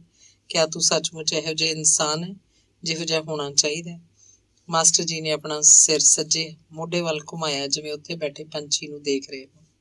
ਅੱਗੇ ਇੱਕ ਹੋਰ ਗੱਲ ਦੱਸਾਂ, ਉਹ ਇਹ ਕਿ ਜੇ ਇਨਸਾਨ ਮਰਨਾ ਸਿੱਖ ਲਏ ਤਾਂ ਜੀਣਾ ਆਪਣੇ ਆਪ ਆ ਜਾਂਦਾ ਹੈ। ਇਹ ਵੀ ਇੱਕ ਬਹੁਤ ਬੜੀ ਸੱਚਾਈ ਹੈ। ਲੇਕਿਨ ਮੁਸ਼ਕਿਲ ਇਸ ਬਾਤ ਕੀ ਹੈ ਕਿ ਕੋਈ ਮਰਨਾ ਚਾਹੁੰਦਾ ਹੀ ਨਹੀਂ। ਭਲਾ ਕੋਈ ਮਰਨਾ ਕਿਉਂ ਨਹੀਂ ਚਾਹੁੰਦਾ ਹੈ? ਕਿਉਂਕਿ ਬਹੁਤੇ ਲੋਕ ਤਾਂ ਹਨੇਰਾ ਹੀ ਢੋਂਦੇ ਫਿਰ ਰਹੇ ਆ। ਆਦਤਨ ਲੋਕ ਕੋਹਲੂ ਦੇ ਬੈਲ ਦੀ ਤਰ੍ਹਾਂ ਹਰ ਰੋਜ਼ ਉਹੀ ਕਰਮ ਕਰਦੇ ਰਹਿੰਦੇ ਆ ਔਰ ਉਸੇ ਤਰ੍ਹਾਂ ਹੀ ਰੋਜ਼ ਸੋਚਦੇ ਰਹਿੰਦੇ ਆ। ਮੈਂ ਇਸੇ ਲਈ ਕਹਿਣਾ, ਉਹ ਹੈ ਨਾ ਇੱਕ ਸ਼ਬਦ ਗੁਰਬਾਣੀ ਮਾ, ਸਾਡੇ ਪਿੰਡ ਭਾਈ ਸੇਵਾ ਸਿੰਘ ਤੇ ਮੈਂ ਗੁਰੂ ਗ੍ਰੰਥ ਵੀ ਪੜ੍ਹਨਾ ਸਿੱਖ ਲਿਆ ਥਾ। ਬਸ ਸ਼ੌਕ ਥਾ ਉਸ ਜ਼ਮਾਨੇ ਮਾ ਪੜ੍ਹਨ ਦਾ। ਹਾਂ, ਤਾਂ ਉਹ ਸ਼ਬਦ ਹੈ, ਪਹਿਲਾ ਮਰਨ ਕਬੂਲ ਜੀਵਨ ਕੀ ਛਾਡਾਸ, ਹੋ ਸਭਨਾ ਕੀ ਰੇਣਕਾ ਤੋ ਆਓ ਹਮਾਰੇ ਪਾਸ। ਬੰਦਾ ਹੈ ਕਿ ਖਾਕ ਮਾ ਹੀ ਮਿਲ ਜਾਂਦਾ, ਪਰ ਜਿਉਂਦੇ ਜੀ ਆਪਣੇ ਆਪ ਨੂੰ ਖਾਕ ਸਮਝ ਕੇ ਮਰਨ ਕਬੂਲ ਕਰਨ ਵਾਲਾ ਇਨਸਾਨ ਗੁਰਮੁਖ ਕਹਾਉਂਦਾ ਹੈ। ਪਰ ਦੁਨੀਆ ਮਾ ਕਿੰਨੇ ਕੈਸੇ ਇਨਸਾਨ ਹੈ, ਆਟੇ ਚ ਲੂਣ ਬਰਾਬਰ ਵੀ ਨਹੀਂ। ਕਿੱਸਾ ਖੋਤਾ ਬਾਤ ਇਹ ਹੈ ਬੇਟਾ ਕਿ ਲੋਕ ਆਪਣਾ ਮੂਲ ਪਛਾਣਨ ਤੋਂ ਇਨਕਾਰੀ ਹੋ ਜਾਂਦੇ ਆ। ਔਰ ਇੱਕ ਸੱਚੀ ਗੱਲ ਇਹ ਵੀ ਕਿ ਜੇ ਆਪਣੇ ਮੋਢੇ ਤੇ ਬੈਠੇ ਪੰਛੀ ਦੀ ਬਾਤ ਮੰਨ ਕੇ ਲੋਕ ਮਰਨਾ ਸਿੱਖ ਲੈਣ ਤਾਂ ਸਾਨੂੰ ਦਿਨ ਰਾਤ ਧੰਦੇ ਪਿੱਟਣ ਦੀ ਲੋੜ ਨਹੀਂ ਰਹੇਗੀ। ਔਰ ਜੋ ਕੁਝ ਵੀ ਅਸੀਂ ਜੀ ਜਾਨ ਮਾਰ ਕੇ ਕਰ ਰਹੇ ਹਾਂ ਤਾਂ ਓਨਾ ਜ਼ਰੂਰੀ ਨਹੀਂ ਲੱਗੇਗਾ। ਅਧਿਆਤਮਕ ਬਾਤਾਂ ਕਰਨ ਲਈ ਵੀ ਸਾਨੂੰ ਥੋੜ੍ਹੀ ਬਹੁਤ ਥਾਂ ਆਪਣੇ ਦਿਮਾਗ ਮਾ ਜ਼ਰੂਰ ਰੱਖਣੀ ਚਾਹੀਦੀ ਹੈ। ਸੱਚ ਬਾਤ ਤਾਂ ਇਹ ਹੈ ਬੇਟਾ ਕਿ ਪਤਾ ਮੈਨੂੰ ਵੀ ਨਹੀਂ ਬਈ ਇਹ ਅਧਿਆਤਮਕ ਬਾਤ ਹੁੰਦੀ ਕੀ ਹੈ, ਪਰ ਇੰਨਾ ਜ਼ਰੂਰ ਪਤਾ ਕਿ ਸਾਡੇ ਵਿੱਚ ਮਾਂ ਹੈ। ਸਾਡੇ ਵਿੱਚ ਮਾਂ ਹੈ, ਕੋਈ ਘਾਟ ਜ਼ਰੂਰ। ਲੋਕ ਦੁਨੀਆਦਾਰੀ ਕਬੀਲਦਾਰੀ ਮਾ ਉਲਝੇ ਰਹਿੰਦੇ ਆ, ਪਰ ਮਨ ਦੀ ਤਸੱਲੀ ਫੇਰ ਵੀ ਨਹੀਂ ਹੁੰਦੀ। ਸਾਡੇ ਇਰਦ ਗਿਰਦ ਮੋਹ ਮਾਇਆ ਦੇ ਜਾਲ ਨੂੰ ਅਸੀਂ ਬਸ ਇਹ ਸਮਝ ਲੈਂਦੇ ਹਾਂ ਕਿ ਇਹ ਤਾਂ ਹਮੇਸ਼ਾ ਵਾਸਤੇ ਰਹੇਗਾ। ਉਹ ਕਿਆ ਕਹਿੰਦੇ ਆ ਇੰਗਲਿਸ਼ ਮਾ, ਟੇਕਨ ਫॉर ਗ੍ਰਾਂਟਿਡ, ਹੈ ਕਿ ਨਹੀਂ? ਉਹ ਵੀ ਥੋੜੇ ਕੁਦਰਤ ਦੇ ਨਜ਼ਾਰੇ ਦੇਖੋ, ਹਰੇ ਭਰੇ ਰੁੱਖ ਪੌਦੇ ਰੁੱਤਾਂ ਦੇ ਕਿਵੇਂ ਰੰਗ ਬਦਲਦੇ ਹੈ, ਕੁਦਰਤ ਕੈਸੇ ਕੈਸੇ ਰੰਗਾਂ ਮਾ ਆਪਣੇ ਆਪ ਨੂੰ ਸਜਾਉਂਦੀ ਹੈ, ਜਰਾ ਦੇਖੋ ਤਾਂ ਸਹੀ ਧਿਆਨ ਨਾਲ। ਜਦ ਮੀਂਹ ਤੋਂ ਬਾਅਦ ਸਤਰੰਗੀ ਪੀਂਗ ਅਸਮਾਨ 'ਚ ਬਣਦੀ ਹੈ ਤਾਂ ਬੱਚੇ ਤੋਂ ਲੈ ਕੇ ਬੁੱਢੇ ਤੱਕ ਸਭ ਨੂੰ ਚੰਗੀ ਲੱਗਦੀ ਹੈ।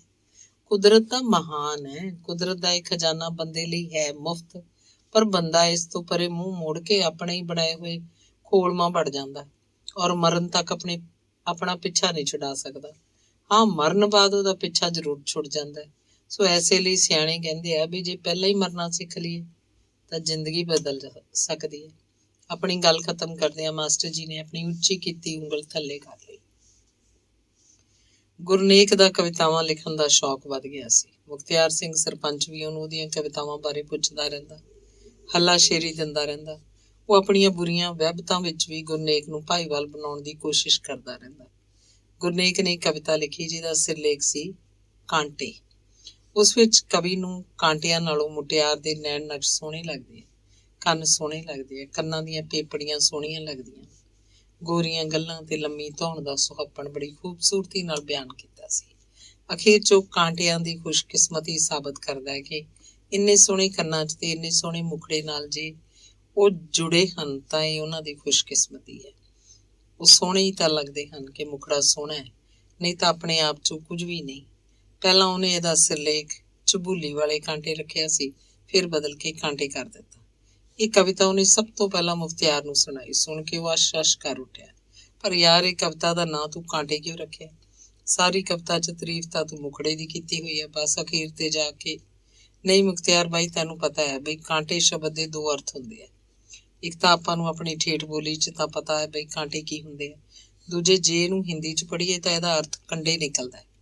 ਮੰਨ ਲਓ ਜੇ ਕੱਲ ਨੂੰ ਮੇਰੀ ਇਹ ਕਵਿਤਾ ਹਿੰਦੀ 'ਚ ਅਨੁਵਾਦ ਕਰਨੀ ਪਈ ਤਾਂ ਉੱਥੇ ਕਾਂਟੇ ਦਾ ਅਰਥ ਹੋਰ ਹੋਏਗਾ ਤੇ ਕਵਿਤਾ ਵਿਚਲੀਆਂ ਉਹਨਾਂ ਲਾਈਨਾਂ ਨਾਲ ਜਾ ਜੁੜੇਗਾ ਜਿੱਥੇ ਸੋਹਣੇ ਮੁਖੜੇ ਪਿੱਛੇ ਤੇਜ਼ ਤਰਾਰ ਖਿਆਲ ਮੁਟਿਆਰ ਦੇ ਦਿਮਾਗ 'ਚ ਘੁੰਮਦੇ ਹੋਏ ਉਹਨੂੰ ਕੰਡਿਆਂ ਵਾਂਗ ਚੁੱਭਦੇ ਆ। ਉਹ ਅਸ਼ਕੇ ਤੇਰੇ ਬਾਈਸਿਆਂ ਨਹੀਂ ਰੀਸਾਂ ਤੇਰੀਆਂ। ਇੰਨੀ ਲੰਮੀ ਸੋਚ ਉਹ ਯਾਰ, ਤੇਰੇ ਕੋਲ ਹੁਣ ਤਾਂ ਇੱਕ ਕਿਤਾਬ 'ਚ ਪਾਉਣ ਜੋਗੀਆਂ ਕਵਿਤਾਵਾਂ ਤਾਂ ਇਕੱਠੀਆਂ ਹੋ ਗਈਆਂ ਹੋਣਗੀਆਂ ਕਿ ਨਹੀਂ? ਹਾਂ, ਕੋਈ 25-30 ਤਾਂ ਛਪ ਚੁੱਕੀਆਂ, ਪਰ ਛਪਾਉਣ ਵਾਸਤੇ ਮਾਇਆ ਦੀ ਲੋੜ ਹੁੰਦੀ ਹੈ ਜਨਾਬ। ਲੈ ਇਹ ਗੱਲ ਕੀ ਕੀਤੀ? ਪੈਸੇ ਜਿੰਨੇ ਮਰਜ਼ੀ ਤੂੰ ਕਿਹੜਾ ਗੱਲ ਕਰ, ਪੈਸੇ ਤੇਰੇ ਨਾਲ ਚੰਗੇ ਤਾਂ ਨਹੀਂ। ਉਹ ਤਾਂ ਠੀਕ ਹੈ, ਪਰ ਉਧਾਰ ਲੈ ਕੇ ਮੋੜਨਾ ਵੀ ਪਊ। ਲੈ ਉਧਾਰ ਅਜੇ ਲਿਆ ਨਹੀਂ, ਫਿਕਰ ਪਹਿਲਾਂ। ਜਦੋਂ ਤੇਰੇ ਕੋਲ ਹੋਏ ਉਦੋਂ ਮੋੜਦੀ। ਤੂੰ ਪਹਿਲਾਂ ਇਹ ਦੱਸ ਵੀ ਖਰਚਾ ਕਿੰਨਾ ਕੁ ਹੋ ਜੂ? ਮੈਂ ਅੰਮ੍ਰਿਤਸਰ ਪਬਲਿਸ਼ਰਾਂ ਨੂੰ ਚਿੱਠੀ ਪਾਈ ਸੀ, ਮੇਰੀ ਪਹਿਲੀ ਕਿਤਾਬ ਹੋਣ ਕਰਕੇ ਉਹ ਕਹਿੰਦੇ ਆ ਵੀ ਖਰੜਾ ਦੇਖ ਕੇ ਦੱਸਣਗੇ। ਉਹ ਛੱਡ ਯਾਰ, ਮੈਂ ਚੱਲਦਾ ਤੇਰੇ ਨਾਲ ਅੰਮ੍ਰਿਤਸਰ। ਨਾਲੇ ਆਪਾਂ ਹਰਮੰਦਰ ਸਾਹਿਬ ਮੱਥਾ ਟੇਕ ਆਵਾਂਗੇ, ਨਾਲੇ ਤੇਰੇ ਉਹਨਾਂ ਪਬਲਿਸ਼ਰਾਂ ਨਾਲ ਗੱਲਬਾਤ ਕਰ ਆਵਾਂਗੇ। ਕੁਝ ਦਿਨਾਂ ਪਿੱਛੋਂ ਮੁਖਤਿਆਰ ਤੇ ਗੁਰਨੇਕ ਅੰਮ੍ਰਿਤਸਰ ਜਾ ਕੇ ਪਬਲਿਸ਼ਰ ਨਾਲ ਗੱਲ ਕਰਕੇ ਕਿਤਾਬ ਛਪਣੀ ਦੇ ਆਏ। ਮੁਖਤਿਆਰ ਨੇ ਪੇਸ਼ਗੀ ਆਪਣੇ ਪੱਲਿਓਂ ਦਿੱਤੀ। ਕਿਤਾਬ ਦਾ ਨਾਂ ਕਾਂਟੇ ਰੱਖਿਆ ਗਿਆ। ਵਾਅਦੇ ਅਨੁਸਾਰ ਕਿਤਾਬ ਦੇ ਪ੍ਰੂਫ 1 ਮਹੀਨੇ ਮਗਰੋਂ ਮਿਲਣੇ ਸੀ। ਮਹੀਨਾ ਲੰਘਣ ਪਿੱਛੋਂ ਗੁਰਨੇਕ ਹਰ ਤੀਜੇ ਚੌਥੇ ਦਿਨ ਪਬਲਿਸ਼ਰ ਨੂੰ ਇੱਕ ਚਿੱਠੀ ਲਿਖ ਛੱਡਦਾ। ਅਖੀਰ 2 ਕੁ ਮਹੀਨਿਆਂ ਪਿੱਛੋਂ ਕਿਤਾਬ ਦੇ ਪ੍ਰੂਫ ਪਹੁੰਚ ਗਏ।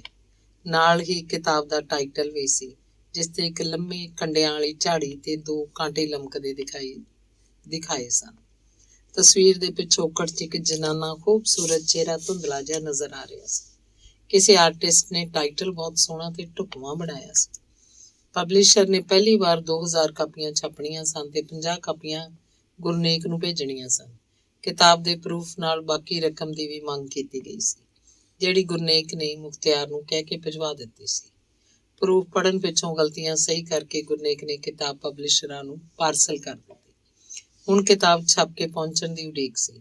ਬਸੰਤ ਨੂੰ ਫਿਕਰ ਸੀ ਕਿ ਘਰ ਦਾ ਗੁਜ਼ਾਰਾ ਪਹਿਲਾਂ ਹੀ ਨਹੀਂ ਸੀ ਤੁਰਦਾ ਤੇ ਸਕੂਲੋਂ ਮਿਲੀ ਤਨਖਾਹ ਤੋਂ ਇਲਾਵਾ ਕਦੇ ਥੱਲਿਓਂ ਕਦੇ ਫਿਰੋਜ਼ਪੁਰੋਂ ਥੋੜਾ ਬਹੁਤ ਮਾਇਕ ਸਹਾਰਾ ਮਿਲਣ ਤੇ ਹੀ ਡੰਗ ਟਪਾਈ ਹੁੰਦੀ ਸੀ। ਉਹਦੀਆਂ ਰੀਝਾਂ ਸੱਧਰਾਂ ਦਾ ਗਲ ਹਮੇਸ਼ਾ ਘੁੱਟਿਆ ਰਹਿੰਦਾ। ਨਾ ਉਹ ਚੰਗਾ ਖਾ ਸਕਦੀ ਨਾ ਪਹਿਨ ਸਕਦੀ ਸੀ। ਉੱਤੋਂ ਗੁਰਨੇਕ ਨੇ ਕਰਜ਼ਾ ਚੁੱਕ ਕੇ ਕਿਤਾਬ ਛਪਾਉਣ ਦਾ ਹੂਲਾ ਫੱਕ ਲਿਆ ਸੀ।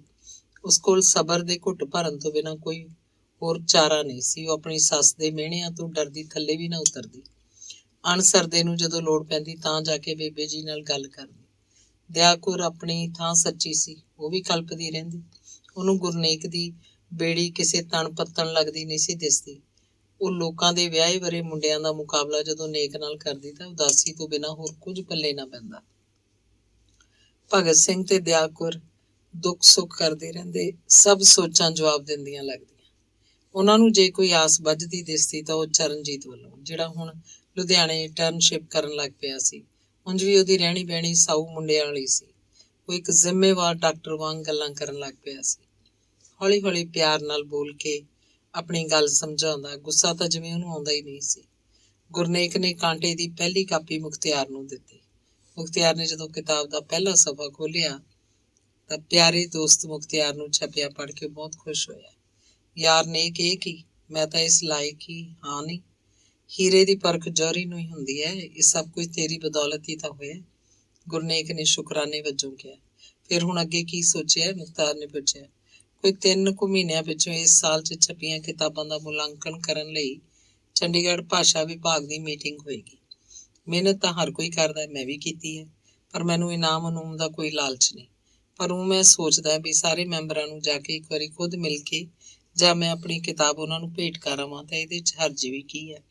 ਗੱਲ ਤਾਂ ਤੇਰੀ ਸਿਆਣੀ ਹੈ ਯਾਰ, ਫਿਰ ਦੇਰ ਕਿਹੜੀ ਗੱਲ ਦੀ ਹੈ? ਮੁਖਤਿਆਰ ਨੇ ਗੱਲ ਕਾਹਲੀ ਕਰਦਿਆਂ ਕਿਹਾ, ਮੈਂ ਅਗਲੇ ਹਫ਼ਤੇ 3 ਛੁੱਟੀਆਂ 'ਚ ਪਟਿਆਲੇ ਤੇ ਚੰਡੀਗੜ੍ਹ ਜਾਣਾ ਚਾਹੁੰਦਾ। 2 ਮੈਂਬਰ ਪਟਿਆਲੇ ਹੈ ਤੇ 3 ਚੰਡੀਗੜ੍ਹ ਰਹਿੰਦੇ ਆ। ਖਰਚਾ ਪਾਣੀ ਹੈ ਨਾ? ਮੁਖਤਿਆਰ ਨੇ ਪੁੱਛਿਆ। ਹਾਂ, ਜੇ ਕੱਲ ਹੀ ਤਾਂ ਤਨਖਾਹ ਮਿਲੀ ਹੈ, ਜੇ ਲੋੜ ਪਈ ਤਾਂ ਤੂੰ ਮੇਰਾ ਬੈਂਕ ਤਾਂ ਹੈ ਹੀ। ਮਿੱਥੇ ਦਿਨ ਗੁਰਨੇਕ ਕਿਤਾਬ ਦੀਆਂ ਕੁਝ ਕਾਪੀਆਂ ਝੋਲੇ 'ਚ ਪਾ ਕੇ ਪਟਿਆਲੇ ਵਾਲੀ ਬੱਸ ਚੜ੍ਹ ਗਿਆ। ਰਾਹ 'ਚ ਉਹਨੂੰ ਆਪਣੇ ਸੁਭਾਅ ਅਨੁਸਾਰ ਡੂੰਘੀਆਂ ਸੋਚਾਂ ਫੁਰਨ ਲੱਗੀਆਂ। ਪਟਿਆਲੇ ਪਹੁੰਚਣ ਤੋਂ ਪਹਿਲਾਂ ਹਰ ਇੱਕ ਮੈਂਬਰ ਨਾਲ ਮੀਟਿੰਗ ਕਿਵੇਂ ਕਰਨੀ ਹੈ ਦਾ ਪੱਕਾ ਮਨ ਬਣਾ ਲਿਆ ਸੀ। ਪਟਿਆਲੇ ਬੱਸ ਅੱਡੇ ਜਦੋਂ ਉਤਰਿਆ ਤਾਂ ਬੜਾ ਖੁਸ਼ ਸੀ। ਪ੍ਰੋਫੈਸਰ ਸੋਚ ਹੋਰਾਂ ਦਾ ਘਰ ਬੱਸ ਅੱਡੇ ਤੋਂ ਕੋਈ 1.5-2 ਮੀਲ ਦੂਰ ਸੀ। ਗੁਰਨੇਕ ਨੇ ਜਦੋਂ ਦਰਵਾਜ਼ਾ ਖੜਕਾਇਆ ਤਾਂ ਸੋਚ ਸਾਹਿਬ ਨੇ ਖੁਦ ਦਰਵਾਜ਼ਾ ਖੋਲ੍ਹਿਆ। ਗੁਰਨੇਕ ਨੇ ਆਪਣੀਆਂ ਅੱਖਾਂ ਛੇਤੀ ਝਪਕਦਿਆਂ ਸੱਜਾ ਹੱਥ ਮੱਥੇ ਤੇ ਰੱਖਦਿਆਂ ਧੀਮੀ ਜਿਹੀ ਆਵਾਜ਼ 'ਚ ਫਤਿਹ ਬੁਲਾਈ। ਮੈਨੂੰ ਤੁਹਾਡੀ ਚਿੱਠੀ ਮਿਲ ਗਈ ਸੀ। ਇੱਕ ਨਹੀਂ ਸਗੋਂ 2 ਚਿੱਠੀਆਂ।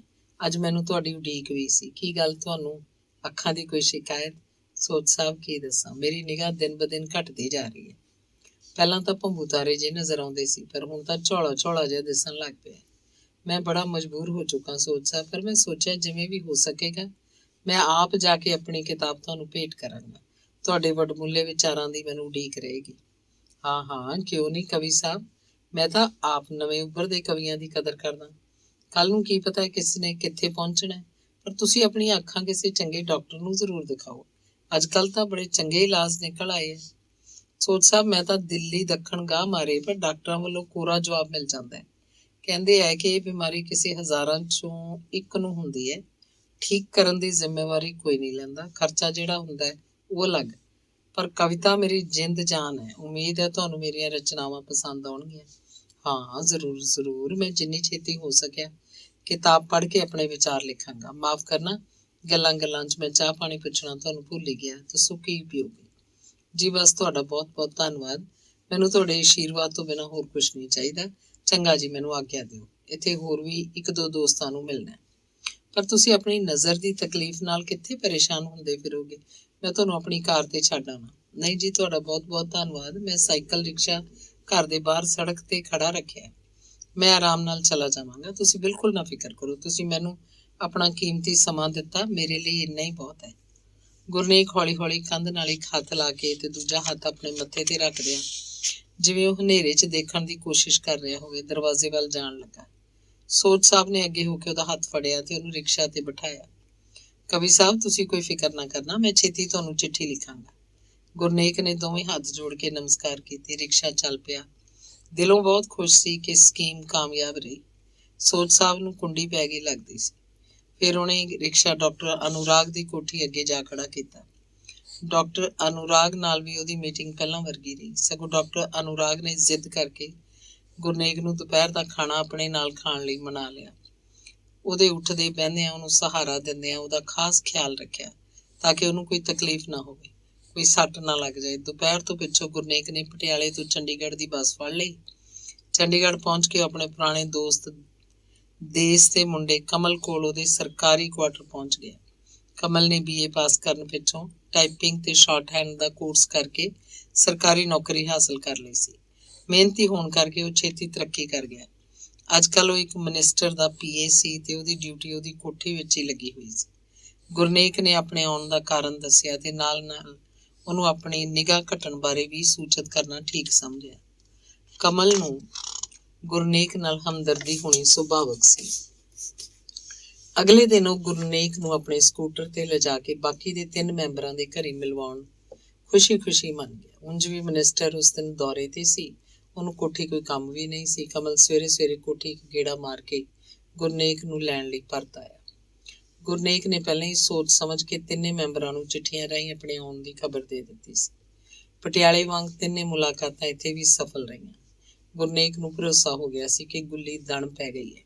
ਉਹਨੇ ਦੁਪਹਿਰ ਤੱਕ ਕੰਮ ਨਿਬੇੜ ਕੇ ਵਾਪਸੀ ਘਰ ਜਾਣ ਲਈ ਦੁਪਹਿਰ ਤੋਂ ਪਿੱਛੋਂ ਬੱਸ ਫੜ ਲਈ। ਜਾਣ ਵੇਲੇ ਕਮਲ ਨੂੰ ਥਾਪੀ ਦਿੱਤੀ। ਪਹੁੰਚਣ ਤੋਂ ਅਗਲੇ ਹੀ ਦਿਨ ਗੁਰਨੇਕ ਨੇ ਆਪਣੀ ਬਿਮਾਰੀ ਦਾ ਵਧਾ ਚੜਾ ਕੇ ਜ਼ਿਕਰ ਕਰਦਿਆਂ ਸਾਰੇ ਮੈਂਬਰਾਂ ਨੂੰ ਚਿੱਠੀਆਂ ਲਿਖਣੀਆਂ ਸ਼ੁਰੂ ਕਰ ਦਿੱਤੀਆਂ। ਲਗਭਗ ਸਭ ਨੇ ਚਿੱਠੀਆਂ ਦੇ ਹਮਦਰਦੀ ਭਰੇ ਉੱਤਰ ਦਿੱਤੇ, ਸਿਵਾਏ ਚੰਡੀਗੜ੍ਹੋਂ ਡਾਕਟਰ ਗੁਰਮੇਲ ਦੇ। ਡਾਕਟਰ ਗੁਰਮੇਲ ਯੂਨੀਵਰਸਿਟੀ ਵਿੱਚ ਪੰਜਾਬੀ ਵਿਭਾਗ ਦੇ ਮੁਖੀ ਸਨ। ਉਹਨਾਂ ਦਾ ਨਾਮ ਬਹੁਤਾ ਕਵਿਤਾ ਦੇ ਆਲੋਚਕਾਂ ਕਰਕੇ ਪ੍ਰਸਿੱਧ ਸੀ। ਉਹਨਾਂ ਨੇ ਪੰਜਾਬੀ ਕਵਿਤਾ ਬਾਰੇ ਵਿਚਾਰ ਸਾਹਿਤਕ ਖੇਤਰ 'ਚ ਆਪਣੀ ਖਾਸ ਥਾਂ ਰੱਖਦੇ ਸੀ। ਗੁਰਨੇਕ ਨੂੰ ਡਾਕਟਰ ਗੁਰਮੇਲ ਵੱਲੋਂ ਖਤਰਾ ਮਹਿਸੂਸ ਹੋਣ ਲੱਗਾ। ਗੁਰਨੇਕ ਨੇ 3 ਚਿੱਠੀਆਂ ਉਹਨਾਂ ਨੂੰ ਲਿਖੀਆਂ ਸੀ, ਜਿਨ੍ਹਾਂ 'ਚੋਂ ਕਿਸੇ ਇੱਕ ਦਾ ਵੀ ਜਵਾਬ ਨਹੀਂ ਸੀ ਆਇਆ। ਉਧਰ ਭਾਸ਼ਾ ਵਿਭਾਗ ਦੀ ਮੀਟਿੰਗ ਦੀ ਤਰੀਕ ਵੀ ਨੇੜੇ ਆ ਰਹੀ ਸੀ। ਗੁਰਨੇਕ ਨੇ ਇੱਧਰੋਂ ਉੱਧਰੋਂ ਇਹ ਵੀ ਪਤਾ ਕਰ ਲਿਆ ਸੀ ਕਿ ਬਾਕੀ ਇਸ ਸਾਲ ਭਾਸ਼ਾ ਵਿਭਾਗ ਦੇ ਇਨਾਮ ਲਈ 3 ਹੋਰ ਕਿਤਾਬਾਂ ਵੀ ਵਿਚਾਰ ਅਧੀਨ ਹਨ।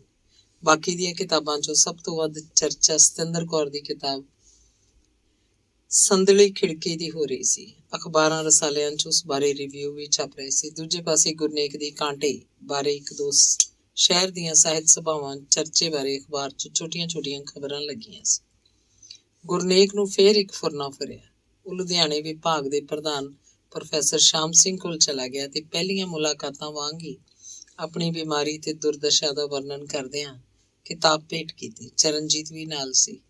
ਗੱਲਬਾਤ ਸੁਣਨ ਪਿੱਛੋਂ ਉਹਨੂੰ ਹੈਰਾਨੀ ਤੇ ਫਿਕਰ ਹੋਇਆ ਕਿ ਉਹਦੇ ਵੱਡੇ ਭਰਾ ਦੀ ਨਿਗਾਹ ਇੰਨੀ ਖਰਾਬ ਹੋ ਚੁੱਕੀ ਹੈ ਤੇ ਉਹ ਆਪ ਡਾਕਟਰ ਹੁੰਦਿਆਂ ਇਸ ਗੱਲ ਤੋਂ ਅਣਜਾਣ ਹੈ। ਪ੍ਰੋਫੈਸਰ ਸ਼ਾਮ ਸਿੰਘ ਦੇ ਘਰੋਂ ਗੁਰਨੇਕ ਨੂੰ ਸਿੱਧਾ ਹਸਪਤਾਲ ਅੱਖਾਂ ਦੀ ਮਾਹਰ ਡਾਕਟਰ ਬੇਦੀ ਕੋਲ ਲੈ ਗਿਆ। ਡਾਕਟਰ ਬੇਦੀ ਚਰਨਜੀਤ ਨੂੰ ਪਹਿਲਾਂ ਤੋਂ ਹੀ ਇੱਕ ਹੋਣਹਾਰ ਵਿਦਿਆਰਥੀ ਵਜੋਂ ਵੀ ਜਾਣਦਾ ਸੀ। ਉਹਨੇ ਗੁਰਨੇਕ ਦੀਆਂ ਅੱਖਾਂ ਦਾ ਚੈੱਕਅਪ ਚੰਗੀ ਤਰ੍ਹਾਂ ਖਾਸਾ ਚਿਰ ਲਾ ਕੇ ਤਸੱਲੀ ਨਾਲ ਕੀਤਾ। 2 ਵੱਖੋ ਵੱਖਰੀਆਂ ਮਸ਼ੀਨਾਂ ਤੇ ਅੱਖਾਂ ਦੀਆਂ ਪੁਤਲੀਆਂ ਤੇ ਰੈਟੀਨਾ ਦੀ ਜਾਂਚ ਬਰੀਕੀ ਨਾਲ ਕੀਤੀ। ਅਖੀਰ ਉਹਨੇ ਕਿਹਾ, well doctor Charanjit, I have failed to diagnose anything wrong with his eyesight. ਮੈਨੂੰ ਤਾਂ ਸਭ ਕੁਝ ਠੀਕ ਠਾਕ ਲੱਗ ਰਿਹਾ। ਚਰਨਜੀਤ ਨੂੰ ਡਾਕਟਰ ਬੇਦੀ ਦੀ ਗੱਲ ਨੇ ਹੋਰ ਵੀ ਪਰੇਸ਼ਾਨ ਕਰ ਦਿੱਤਾ। ਚਰਨਜੀਤ ਗੁਰਨੇਕ ਨੂੰ ਆਪਣੇ ਕੁਆਟਰ ਵੱਲ ਲੈ ਤੁਰਿਆ। ਬਾਈ ਜੀ, ਜੇ ਤੁਹਾਡੀ ਤਸੱਲੀ ਨਹੀਂ ਹੋਈ ਤਾਂ ਆਪਾਂ ਅੰਮ੍ਰਿਤਸਰ ਡਾਕਟਰ ਕੁਲਜੀਤ ਤੋਂ ਚੈੱਕਅਪ ਕਰਵਾ ਲੈਂਦੇ ਹਾਂ। ਉਹ ਨਹੀਂ, ਇਹਨਾਂ ਡਾਕਟਰਾਂ ਨੂੰ ਮੇਰੀ ਬਿਮਾਰੀ ਦੀ ਸਮਝ ਨਹੀਂ ਆ ਸਕਦੀ। ਮੈਨੂੰ ਤਾਂ ਇਹਨਾਂ ਦੀਆਂ ਮਸ਼ੀਨਾਂ ਹੀ ਠੀਕ ਨਹੀਂ ਲੱਗਦੀਆਂ। ਸਰਕਾਰੀ ਹਸਪਤਾਲ ਹੋਣ ਕਰਕੇ ਬਾਬੇ ਆਦਮ ਦੇ ਵੇਲੇ ਦੀਆਂ ਮਸ਼ੀਨਾਂ ਰੱਖੀ ਬੈਠੇ ਹੈ। ਆਖਿਰ ਅੱਖਾਂ ਦੀ ਜਾਂਚ ਹੋਣੀ ਤਾਂ ਮਸ਼ੀਨ ਰਾਹੀਂ ਹੈ ਨਾ। ਨਾਲੇ ਤੇਰਾ ਉਹ ਡਾਕਟਰ ਕੁਲਜੀਤ ਵੀ ਤਾਂ ਪਹਿਲਾਂ ਥੱਬਾ ਫੀਸ ਲਊ, ਫੇਰ ਕਹਿਣਾ ਉਹਨੇ ਵੀ ਪਤਾ ਨਹੀਂ ਇਹੋ ਕੁਛ ਹੀ ਹੈ।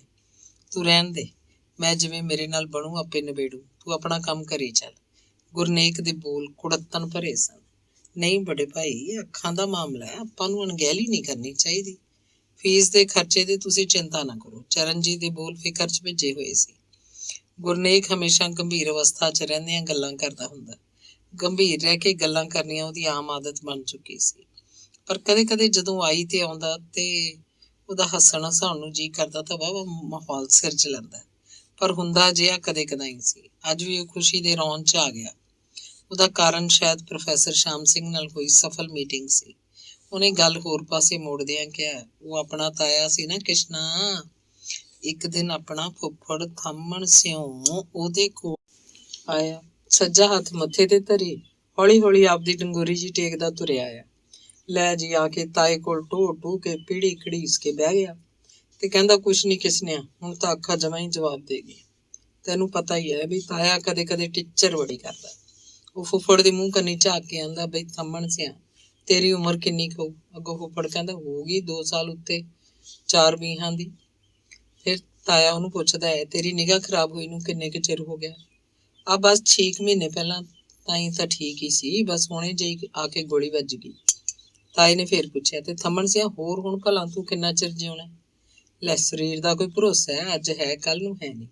ਉਹਨੂੰ ਲੱਗਦਾ ਹੈ ਵੀ ਵੱਧ ਤੋਂ ਵੱਧ ਸਾਲ 6 ਮਹੀਨੇ ਹੋਰ ਕੱਢ ਲਾਂਗੇ। ਸਾਹ ਤਾਂ ਹੈ ਨਹੀਂ ਸਰੀਰ 'ਚ। ਹੁਣ ਤਾਂ ਰੱਬ ਚੱਕ ਹੀ ਲਵੇ ਤਾਂ ਠੀਕ ਹੈ। ਇੰਨੀ ਛੇਤੀ ਤੂੰ ਆਵਾਜ਼ਾਰ ਜਿਹਾ ਕਿਉਂ ਹੋ ਗਿਆ ਥੰਮਣ ਸਿਆ? ਤਾਏ ਨੇ ਫੁੱਫੜ ਨੂੰ ਫੇਰ ਪੁੱਛਿਆ। ਫੁੱਫੜ ਕਹਿੰਦਾ, ਹੋਰ ਕੀ, ਬਿਨਾਂ ਨਿਗਾਹ ਤੋਂ ਬੰਦਾ ਊਂ ਨੇਰ ਕੋਠੜੀ 'ਚ ਬੰਦ ਹੋਇਆ ਸਮਝ। ਤਾਏ ਨੂੰ ਟਿੱਚਰ ਸੁੱਝੀ। ਉਹ ਕਹਿੰਦਾ, ਥੰਮਣ ਸਿਆ, ਤੂੰ 82 ਸਾਲ ਝਾਕਦਾ ਰਿਹਾ, ਹੁਣ ਸਾਲ ਛਪਾਈ ਨੂੰ ਮਰਨ ਦੀਆਂ ਗੱਲਾਂ ਕਰਦਾ। ਜੇ ਮਰਨ ਤੋਂ ਪਹਿਲਾਂ 6 ਮਹੀਨੇ ਸਾਲ ਤੈਨੂੰ ਨਾ ਦਿਸੂ ਫੇਰ ਕਿਹੜੀ ਪਰਲੋ ਆਜੂਗੀ? ਪਰ ਵੱਡੇ ਭਾਈ, ਤੁਹਾਡੀ ਉਮਰ ਦਾ ਤੇ ਫੁੱਫੜ ਦੀ ਉਮਰ ਦਾ ਕੀ ਮੁਕਾਬਲਾ? ਚਰਨਜੀਤ ਦਾ ਫਿਕਰ ਦੂਰ ਨਹੀਂ ਸੀ ਹੋ ਰਿਹਾ। ਗੁਰਨੇਕ ਅੰਦਰੋਂ ਬਹੁਤ ਖੁਸ਼ ਸੀ ਕਿ ਉਹ ਆਪਣੇ ਦੰਭ ਕਰਨ 'ਚ ਪੂਰਾ ਕਾਮਯਾਬ ਹੋ ਚੁੱਕਾ ਸੀ। ਇੱਕ ਚੰਗੇ ਕਲਾਕਾਰ ਵਾਂਗ ਉਹਨੂੰ ਹੁਣ ਲੋਕਾਂ ਨੂੰ ਤਾਂ ਕੀ, ਆਪਣੇ ਘਰਦਿਆਂ ਨੂੰ, ਇੱਥੋਂ ਤੱਕ ਕਿ ਆਪਣੀ ਪਤਨੀ ਨੂੰ ਵੀ ਕਦੇ ਭਿਣਕ ਨਹੀਂ ਸੀ ਪੈਣ ਦਿੱਤੀ ਕਿ ਜੇ ਕਦੇ ਉਹ ਮਿੱਥ ਕੇ ਕੋਰਾ ਝੂਠ ਬੋਲਦਾ ਤਾਂ ਉਹਨੂੰ ਪੂਰਾ ਸੱਚ ਬਣਾ ਸਕਦਾ ਸੀ। ਦੁਨੀਆ 'ਚ ਇਹੋ ਜਿਹੇ ਲੋਕ ਸਹਿਜੇ ਹੀ ਸਫਲਤਾ ਦੀਆਂ ਪੌੜੀਆਂ ਚੜ੍ਹ ਜਾਇਆ ਕਰਦੇ ਹਨ। ਉਹਨੂੰ ਉਹਦੇ ਅੰਦਰਲਾ ਵਿਸ਼ਵਾਸ ਕਹਿ ਰਿਹਾ ਸੀ ਕਿ ਸਫਲਤਾ ਦੀ ਕੁੰਜੀ ਉਹਨੇ ਲੱਭ ਲਈ ਹੈ। ਚਰਨਜੀਤ ਲਈ ਚੰਗੇ ਘਰਾਂ ਦੇ ਰਿਸ਼ਤੇ ਆ ਰਹੇ ਸਨ। ਭਗਤ ਸਿੰਘ ਤੋਂ ਦਿਹਾੜੀ ਦੱਪੇ ਦਾ ਕੰਮ ਹੁਣ ਔਖਾ ਹੀ ਹੁੰਦਾ ਸੀ। ਉਹ ਸੋਚਦਾ ਕਿ ਹੱਡਾਂ ਪੈਰਾਂ ਤੇ ਤੁਰਦਿਆਂ ਕਿਧਰੇ ਚਰਨਜੀਤ ਦਾ ਬੰਨ ਸੁੱਭ ਕਰ ਦੇਵੇ ਤਾਂ ਠੀਕ ਹੈ। ਇੰਜ ਉਹ ਆਪਣੀ ਕਬੀਲਦਾਰੀ ਕਿਉਂਟਣਾ ਚਾਹੁੰਦਾ ਸੀ, ਨਹੀਂ ਤਾਂ ਸਰੀਰ ਦਾ ਕੋਈ ਭਰੋਸਾ ਥੋੜਾ ਹੁੰਦਾ ਹੈ। ਜ਼ਿੰਮੇਵਾਰੀਆਂ ਤੋਂ ਮੁਕਤ ਹੋ ਕੇ ਉਹ ਸੁਰਖਰੂ ਹੋਣਾ ਚਾਹੁੰਦਾ ਸੀ। ਦਿਆ ਕੌਰ ਨੇ ਵੀ ਗੱਲਾਂ 'ਚ ਆਪਣੀ ਰੀਝ ਦੱਸਦਿਆਂ ਆਪਣੀਆਂ ਬੱਚੀਆਂ ਖੁਚੀਆਂ ਪੁਰਾਣੀਆਂ ਟੂਮਾਂ ਕੱਢ ਕੇ ਉਹਨੂੰ ਦਿਖਾਈਆਂ ਸੀ। ਸਿਉਣੇ ਦਾ ਕੀ ਹੁੰਦਾ ਹੈ, ਅੱਜ ਕੱਲ੍ਹ ਜੇ ਫੈਸ਼ਨ ਬਦਲ ਗਏ ਤਾਂ ਆਪਾਂ ਅਮਰੂ ਸੁਨਿਆਰੇ ਤੁੜਵਾ ਕੇ ਨਵੇਂ ਫੈਸ਼ਨ ਦੀਆਂ ਬਣਵਾ ਲਾਂਗੇ, ਵਿੱਚ ਥੋੜਾ ਹੋਰ ਰਲਾ ਲਾਂਗੇ, ਜੇ ਘੱਟ ਪਿਆ ਤਾਂ ਦਿਆ ਕੌਰ ਆਖਦੀ। ਭਗਤ ਸਿੰਘ ਵੀ ਗਿਣਤੀਆਂ ਮਿਣਤੀਆਂ ਕਰਦਾ ਪੈਸੇ ਖਰਚੇ ਦਾ ਹਿਸਾਬ ਲਾਉਂਦਾ। ਉਹਨੇ ਚਰਨਜੀਤ ਨੂੰ ਉਹਦੇ ਨਾਲ ਦੇ ਸਾਥੀ ਰੁਲਦੂ ਬਾਣੀਏ ਦੇ ਮੁੰਡੇ ਹੱਥ 2 ਸੁਨੇਹੇ ਵੀ ਭੇਜੇ ਕਿ ਉਹ ਆ ਕੇ ਮਿਲ ਜਾਵੇ ਤਾਂ ਕਿ ਉਹਦੇ ਵਿਆਹ ਬਾਰੇ ਵਿਚਾਰ ਕੀਤੀ ਜਾ ਸਕੇ। ਪਰ ਚਰਨਜੀਤ ਨੂੰ ਉਹਦੇ ਸੀਨੀਅਰ ਡਾਕਟਰ ਐਤਵਾਰ ਵਾਲੇ ਦਿਨ ਵੀ ਐਮਰਜੈਂਸੀ 'ਚ ਬੁਲਾਈ ਰੱਖਦੇ। ਬਿਮਾਰੀਆਂ ਤੇ ਹਾਦਸੇ ਕੋਈ ਐਤਵਾਰ ਦੀਆਂ ਛੁੱਟੀਆਂ ਥੋੜ੍ਹੇ ਹੀ ਵਿਚਾਰਦੇ ਨੇ। ਉਹਨੂੰ ਸਿਰ ਖੁਰਕਣ ਦੀ ਵੇਲ ਨਹੀਂ ਸੀ। ਦਿਨ ਰਾਤ ਹਸਪਤਾਲ ਦੇ ਚੱਕਰ। ਉਹਦੀ ਲਗਨ ਤੇ ਸਿਆਣਪ ਦੇਖ ਕੇ ਪਿਛਲੇ ਮਹੀਨੇ ਤੋਂ ਉਹਨੂੰ ਇੱਕ ਜੂਨੀਅਰ ਲੇਡੀ ਡਾਕਟਰ ਦੀ ਮਦਦ ਵੀ ਮਿਲ ਗਈ ਸੀ। ਹਸਪਤਾਲ ਦੇ ਇੰਚਾਰਜ ਨੇ ਉਹਨਾਂ ਦੋਹਾਂ ਦੀ ਟੀਮ ਜਨਰਲ ਵਾਰਡ ਲਈ ਬਣਾ ਦਿੱਤੀ ਸੀ, ਪਰ ਐਮਰਜੈਂਸੀ 'ਚ ਵੀ ਉਹਨਾਂ ਨੂੰ ਵਿੱਚੋਂ ਬੁਲਾ ਲਿਆ ਜਾਂਦਾ। ਕੈਬਨ ਵੀ ਦੋਹਾਂ ਦਾ ਇੱਕੋ ਹੀ ਸੀ। ਡਾਕਟਰ ਅੰਜਲੀ ਚੰਡੀਗੜ੍ਹ ਦੀ ਰਹਿਣ ਵਾਲੀ ਸੀ। ਉਹਨਾਂ ਦਾ ਸਾਰਾ ਪਰਿਵਾਰ ਹੀ ਡਾਕਟਰਾਂ ਦਾ ਸੀ, ਇਸ ਲਈ ਹਸਪਤਾਲ ਦੇ ਮਾਹੌਲ ਤੋਂ ਪਹਿਲਾਂ ਹੀ ਜਾਣੂ ਸੀ। ਦੇਖਣੀ ਪਾਖਣੀ ਬਹੁਤ ਸੋਹਣੀ ਸੁਨੱਖੀ ਸੀ। ਚਰਨਜੀਤ ਜਦੋਂ ਵੀ ਉਹਨੂੰ ਦੇਖਦਾ ਤਾਂ ਮਾਸਟਰ ਸਾਧੂ ਰਾਮ ਦੀਆਂ ਗੱਲਾਂ ਯਾਦ ਆਉਂਦੀਆਂ। ਪਹਿਲਾਂ ਤਾਂ ਉਹਨਾਂ ਦਾ ਰਿਸ਼ਤਾ ਆਪਣੇ ਕੰਮ ਤੱਕ ਸੀਮਤ ਰਿਹਾ, ਫਿਰ ਹੌਲੀ ਇੱਕ ਦੂਜੇ ਦੀ ਮਦਦ ਕਰਦਿਆਂ, ਗੱਲਾਂ ਸਾਂਝੀਆਂ ਕਰਦਿਆਂ ਇੱਕ ਦੂਜੇ ਦੇ ਸੁਭਾਅ ਤੋਂ ਜਾਣੂ ਹੋ ਗਏ। ਚਰਨਜੀਤ ਨੂੰ ਅੰਜਲੀ ਚੰਗੀ ਲੱਗਣ ਲੱਗ ਪਈ ਸੀ। ਅੰਜਲੀ ਨੂੰ ਉਹ ਵੀ ਉਹਦੀਆਂ ਗੱਲਾਂ ਬਾਤਾਂ ਤੋਂ ਇਲਾਵਾ ਕੰਮ ਲਈ ਉਹਦੇ ਲਗਨ ਤੇ ਸਮਝਦਾਰੀ ਨੇ ਵੀ ਪ੍ਰਭਾਵਿਤ ਕੀਤਾ ਸੀ। ਆਮ ਉਹ ਕਦੇ ਵੀ ਹੋਛੀਆਂ ਜੀਆਂ ਗੱਲਾਂ ਨਾ ਕਰਦੇ, ਜਿਵੇਂ ਅਕਸਰ ਦੂਜੇ ਜਵਾਨ ਡਾਕਟਰ ਮੁੰਡੇ ਕੁੜੀਆਂ ਕਰਦੇ ਸਨ। ਪਿਛਲੀ ਵਾਰੀ ਵੀ ਉਹ ਬੜੀ ਮੁਸ਼ਕਿਲ ਨਾਲ ਆਪਣੇ ਇੰਚਾਰਜ ਡਾਕਟਰ ਤੋਂ 2 ਦਿਨ ਦੀ ਛੁੱਟੀ ਲੈ ਕੇ ਘਰ ਮਿਲਣ ਗਿਆ ਸੀ। ਵੱਡਾ ਫਿਕਰ ਉਹਨੂੰ ਗੁਰਨੇਕ ਦੀਆਂ ਅੱਖਾਂ ਦਾ ਸੀ। ਉਹਨੂੰ ਡਰ ਸੀ ਜੇ ਸੱਚਮੁੱਚ ਹੀ ਕੋਈ ਗੰਭੀਰ ਸਮੱਸਿਆ ਹੋਈ ਤੇ ਸਮੇਂ ਸਿਰ ਇਲਾਜ ਨਾ ਹੋਇਆ ਤਾਂ ਉਹਨੇ ਆਪਣੇ ਆਪ ਨੂੰ ਕਦੇ ਮਾਫ ਨਹੀਂ ਸੀ ਕਰ ਸਕਣਾ।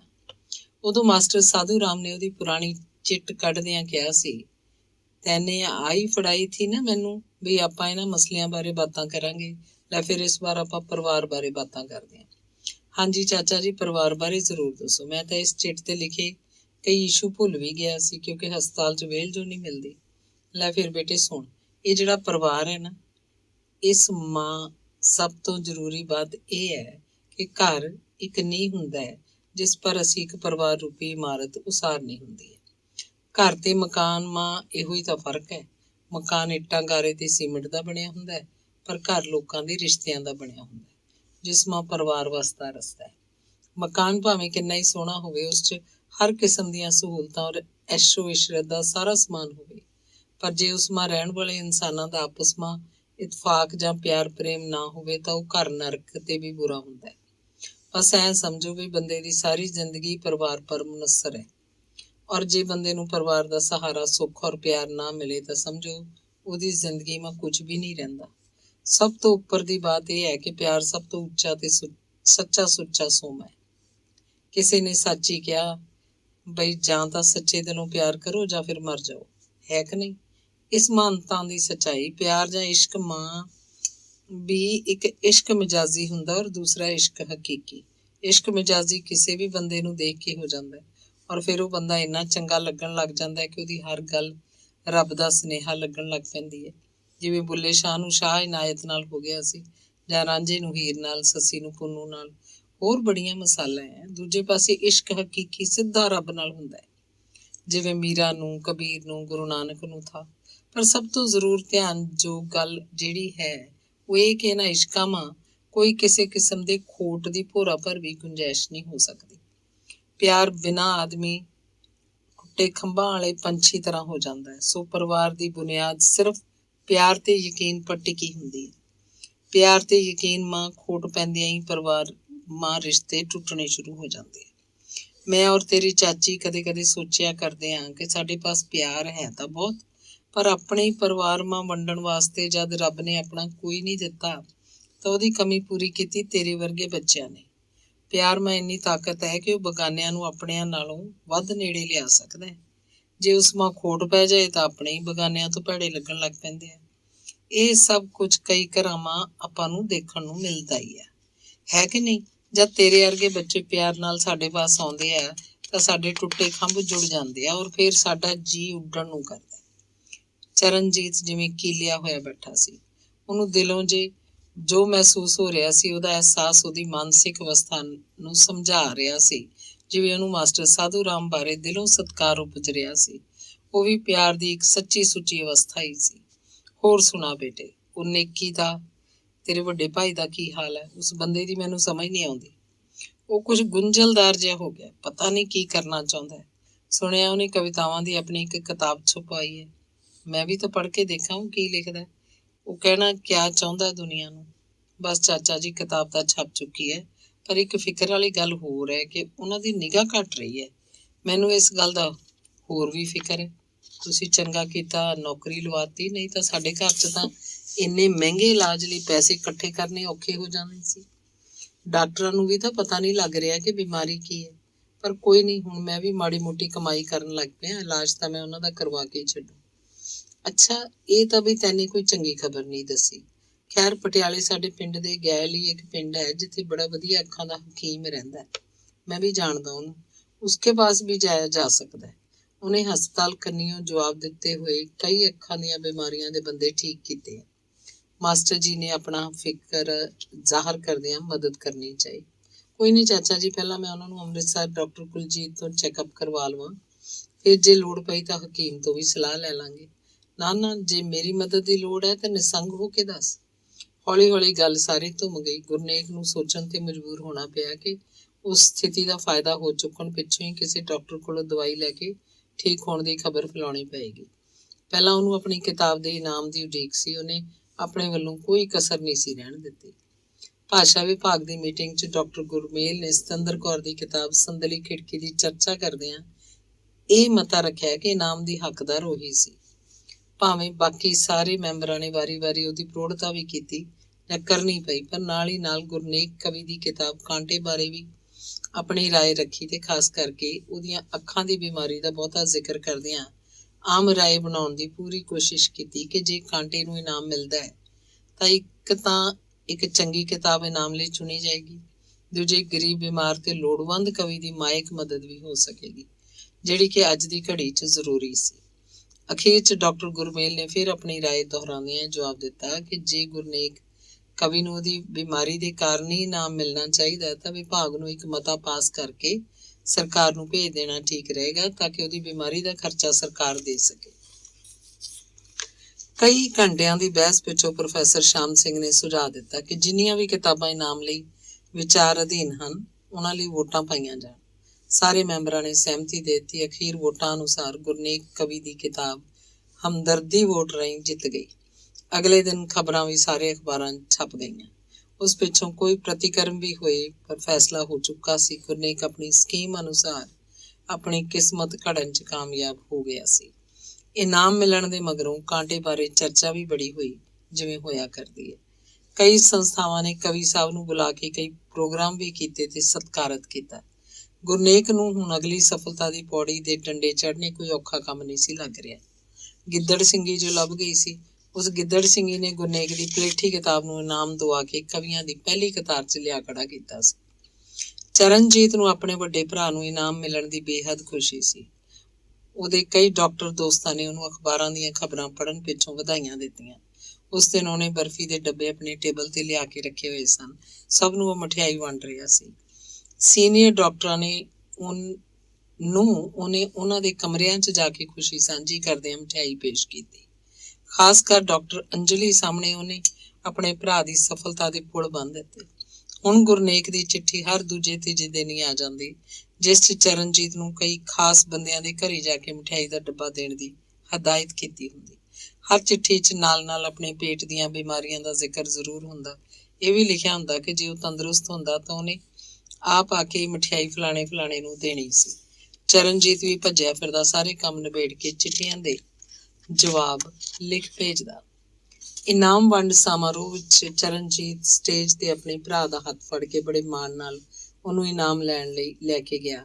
ਫਿਰ ਇਸ ਪਿੱਛੋਂ ਜਿੰਨਾ ਚਿਰ ਗੁਰਨੇਕ ਸਟੇਜ ਤੋਂ ਬੋਲਦਾ ਰਿਹਾ। ਚਰਨਜੀਤ ਪਿੱਛੇ ਖੜਾ ਉਡੀਕਦਾ ਰਿਹਾ ਤੇ ਫਿਰ ਸਟੇਜ ਤੋਂ ਉਹਦਾ ਹੱਥ ਫੜ ਕੇ ਵਾਪਸ ਸਾਹਮਣੀ ਕਤਾਰ 'ਚ ਪਈਆਂ ਕੁਰਸੀਆਂ ਤੇ ਉਹਦੇ ਨਾਲ ਆ ਬੈਠਾ।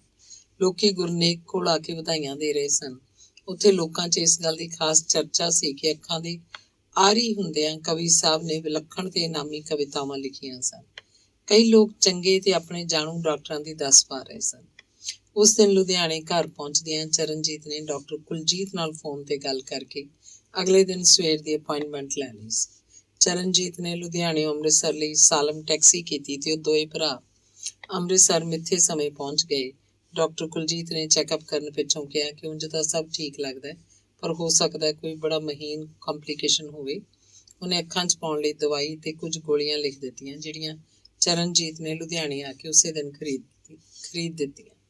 ਗੁਰਨੇਕ ਨੇ ਘਰ ਪਹੁੰਚ ਕੇ ਕੁਝ ਦਿਨ ਬਸੰਤ ਦੀ ਤਸੱਲੀ ਲਈ ਕਦੇ ਦਵਾਈ ਖਾਧੀ, ਕਦੇ ਸੁੱਟ ਦਿੱਤੀ। ਉਵੇਂ ਹੀ ਅੱਖਾਂ 'ਚ ਪਾਉਣ ਪਿੱਛੋਂ ਇਹ ਕਹਿਣਾ ਸ਼ੁਰੂ ਕਰਤਾ ਕਿ ਅੱਖਾਂ ਦੀ ਨਿਗਾਹ ਅੱਗੇ ਨਾਲੋਂ ਸੁਧਰ ਗਈ ਹੈ, ਪਰ ਨਾਲ ਦੀ ਨਾਲ ਉਹਦੇ ਦਿਮਾਗ ਨੂੰ ਅਗਲੀਆਂ ਸਕੀਮਾਂ ਵੀ ਘੜਨੀਆਂ ਸ਼ੁਰੂ ਕਰਤੀਆਂ। ਉਹ ਵਧਾਈ ਦੇਣ ਆਏ ਲੋਕਾਂ ਨੂੰ ਵਿਸਥਾਰ ਨਾਲ ਦੱਸਦਾ ਕਿ ਕਿਵੇਂ ਅਚਾਨਕ ਉਹਨੂੰ ਇਨਾਮ ਬਾਰੇ ਪਤਾ ਲੱਗਾ, ਜਿਸ ਨਾਲ ਉਹਨੂੰ ਬੇਹੱਦ ਹੈਰਾਨੀ ਹੋਈ। ਗੱਲ ਅੱਗੇ ਤੋਰਦਿਆਂ ਉਹ ਇਹ ਕਹਿੰਦਾ ਕਿ ਚਲੋ ਕੁਝ ਹੋਰ ਨਹੀਂ ਤਾਂ ਆਪਣੀ ਬਿਮਾਰੀ ਲਈ ਦਵਾਈ ਦੱਪੇ ਦਾ ਵੀ ਸਰੂ। ਅੱਖਾਂ ਦੀ ਨਿਗਾਹ ਬਾਰੇ ਉਹ ਕਹਿੰਦਾ ਅੱਗੇ ਨਾਲੋਂ ਤਾਂ ਫਰਕ ਹੈ, ਪਰ ਆਹ ਢਿੱਡ ਦੀਆਂ ਬਿਮਾਰੀਆਂ ਨਹੀਂ ਖਹਿੜਾ ਛੱਡਦੀਆਂ। ਇੱਕ ਬਿਮਾਰੀ ਤਾਂ ਐਸੀ ਚੰਬੜੀ ਹੈ ਵੀ ਚੱਕੀ ਦੇ ਗਲੇ ਵਾਂਗੂ ਉੱਤੇ ਪਾਇਆ ਸਭ ਕੁਝ ਹੇਠਾਂ ਕੱਢ ਦਿੰਦੀ ਹੈ।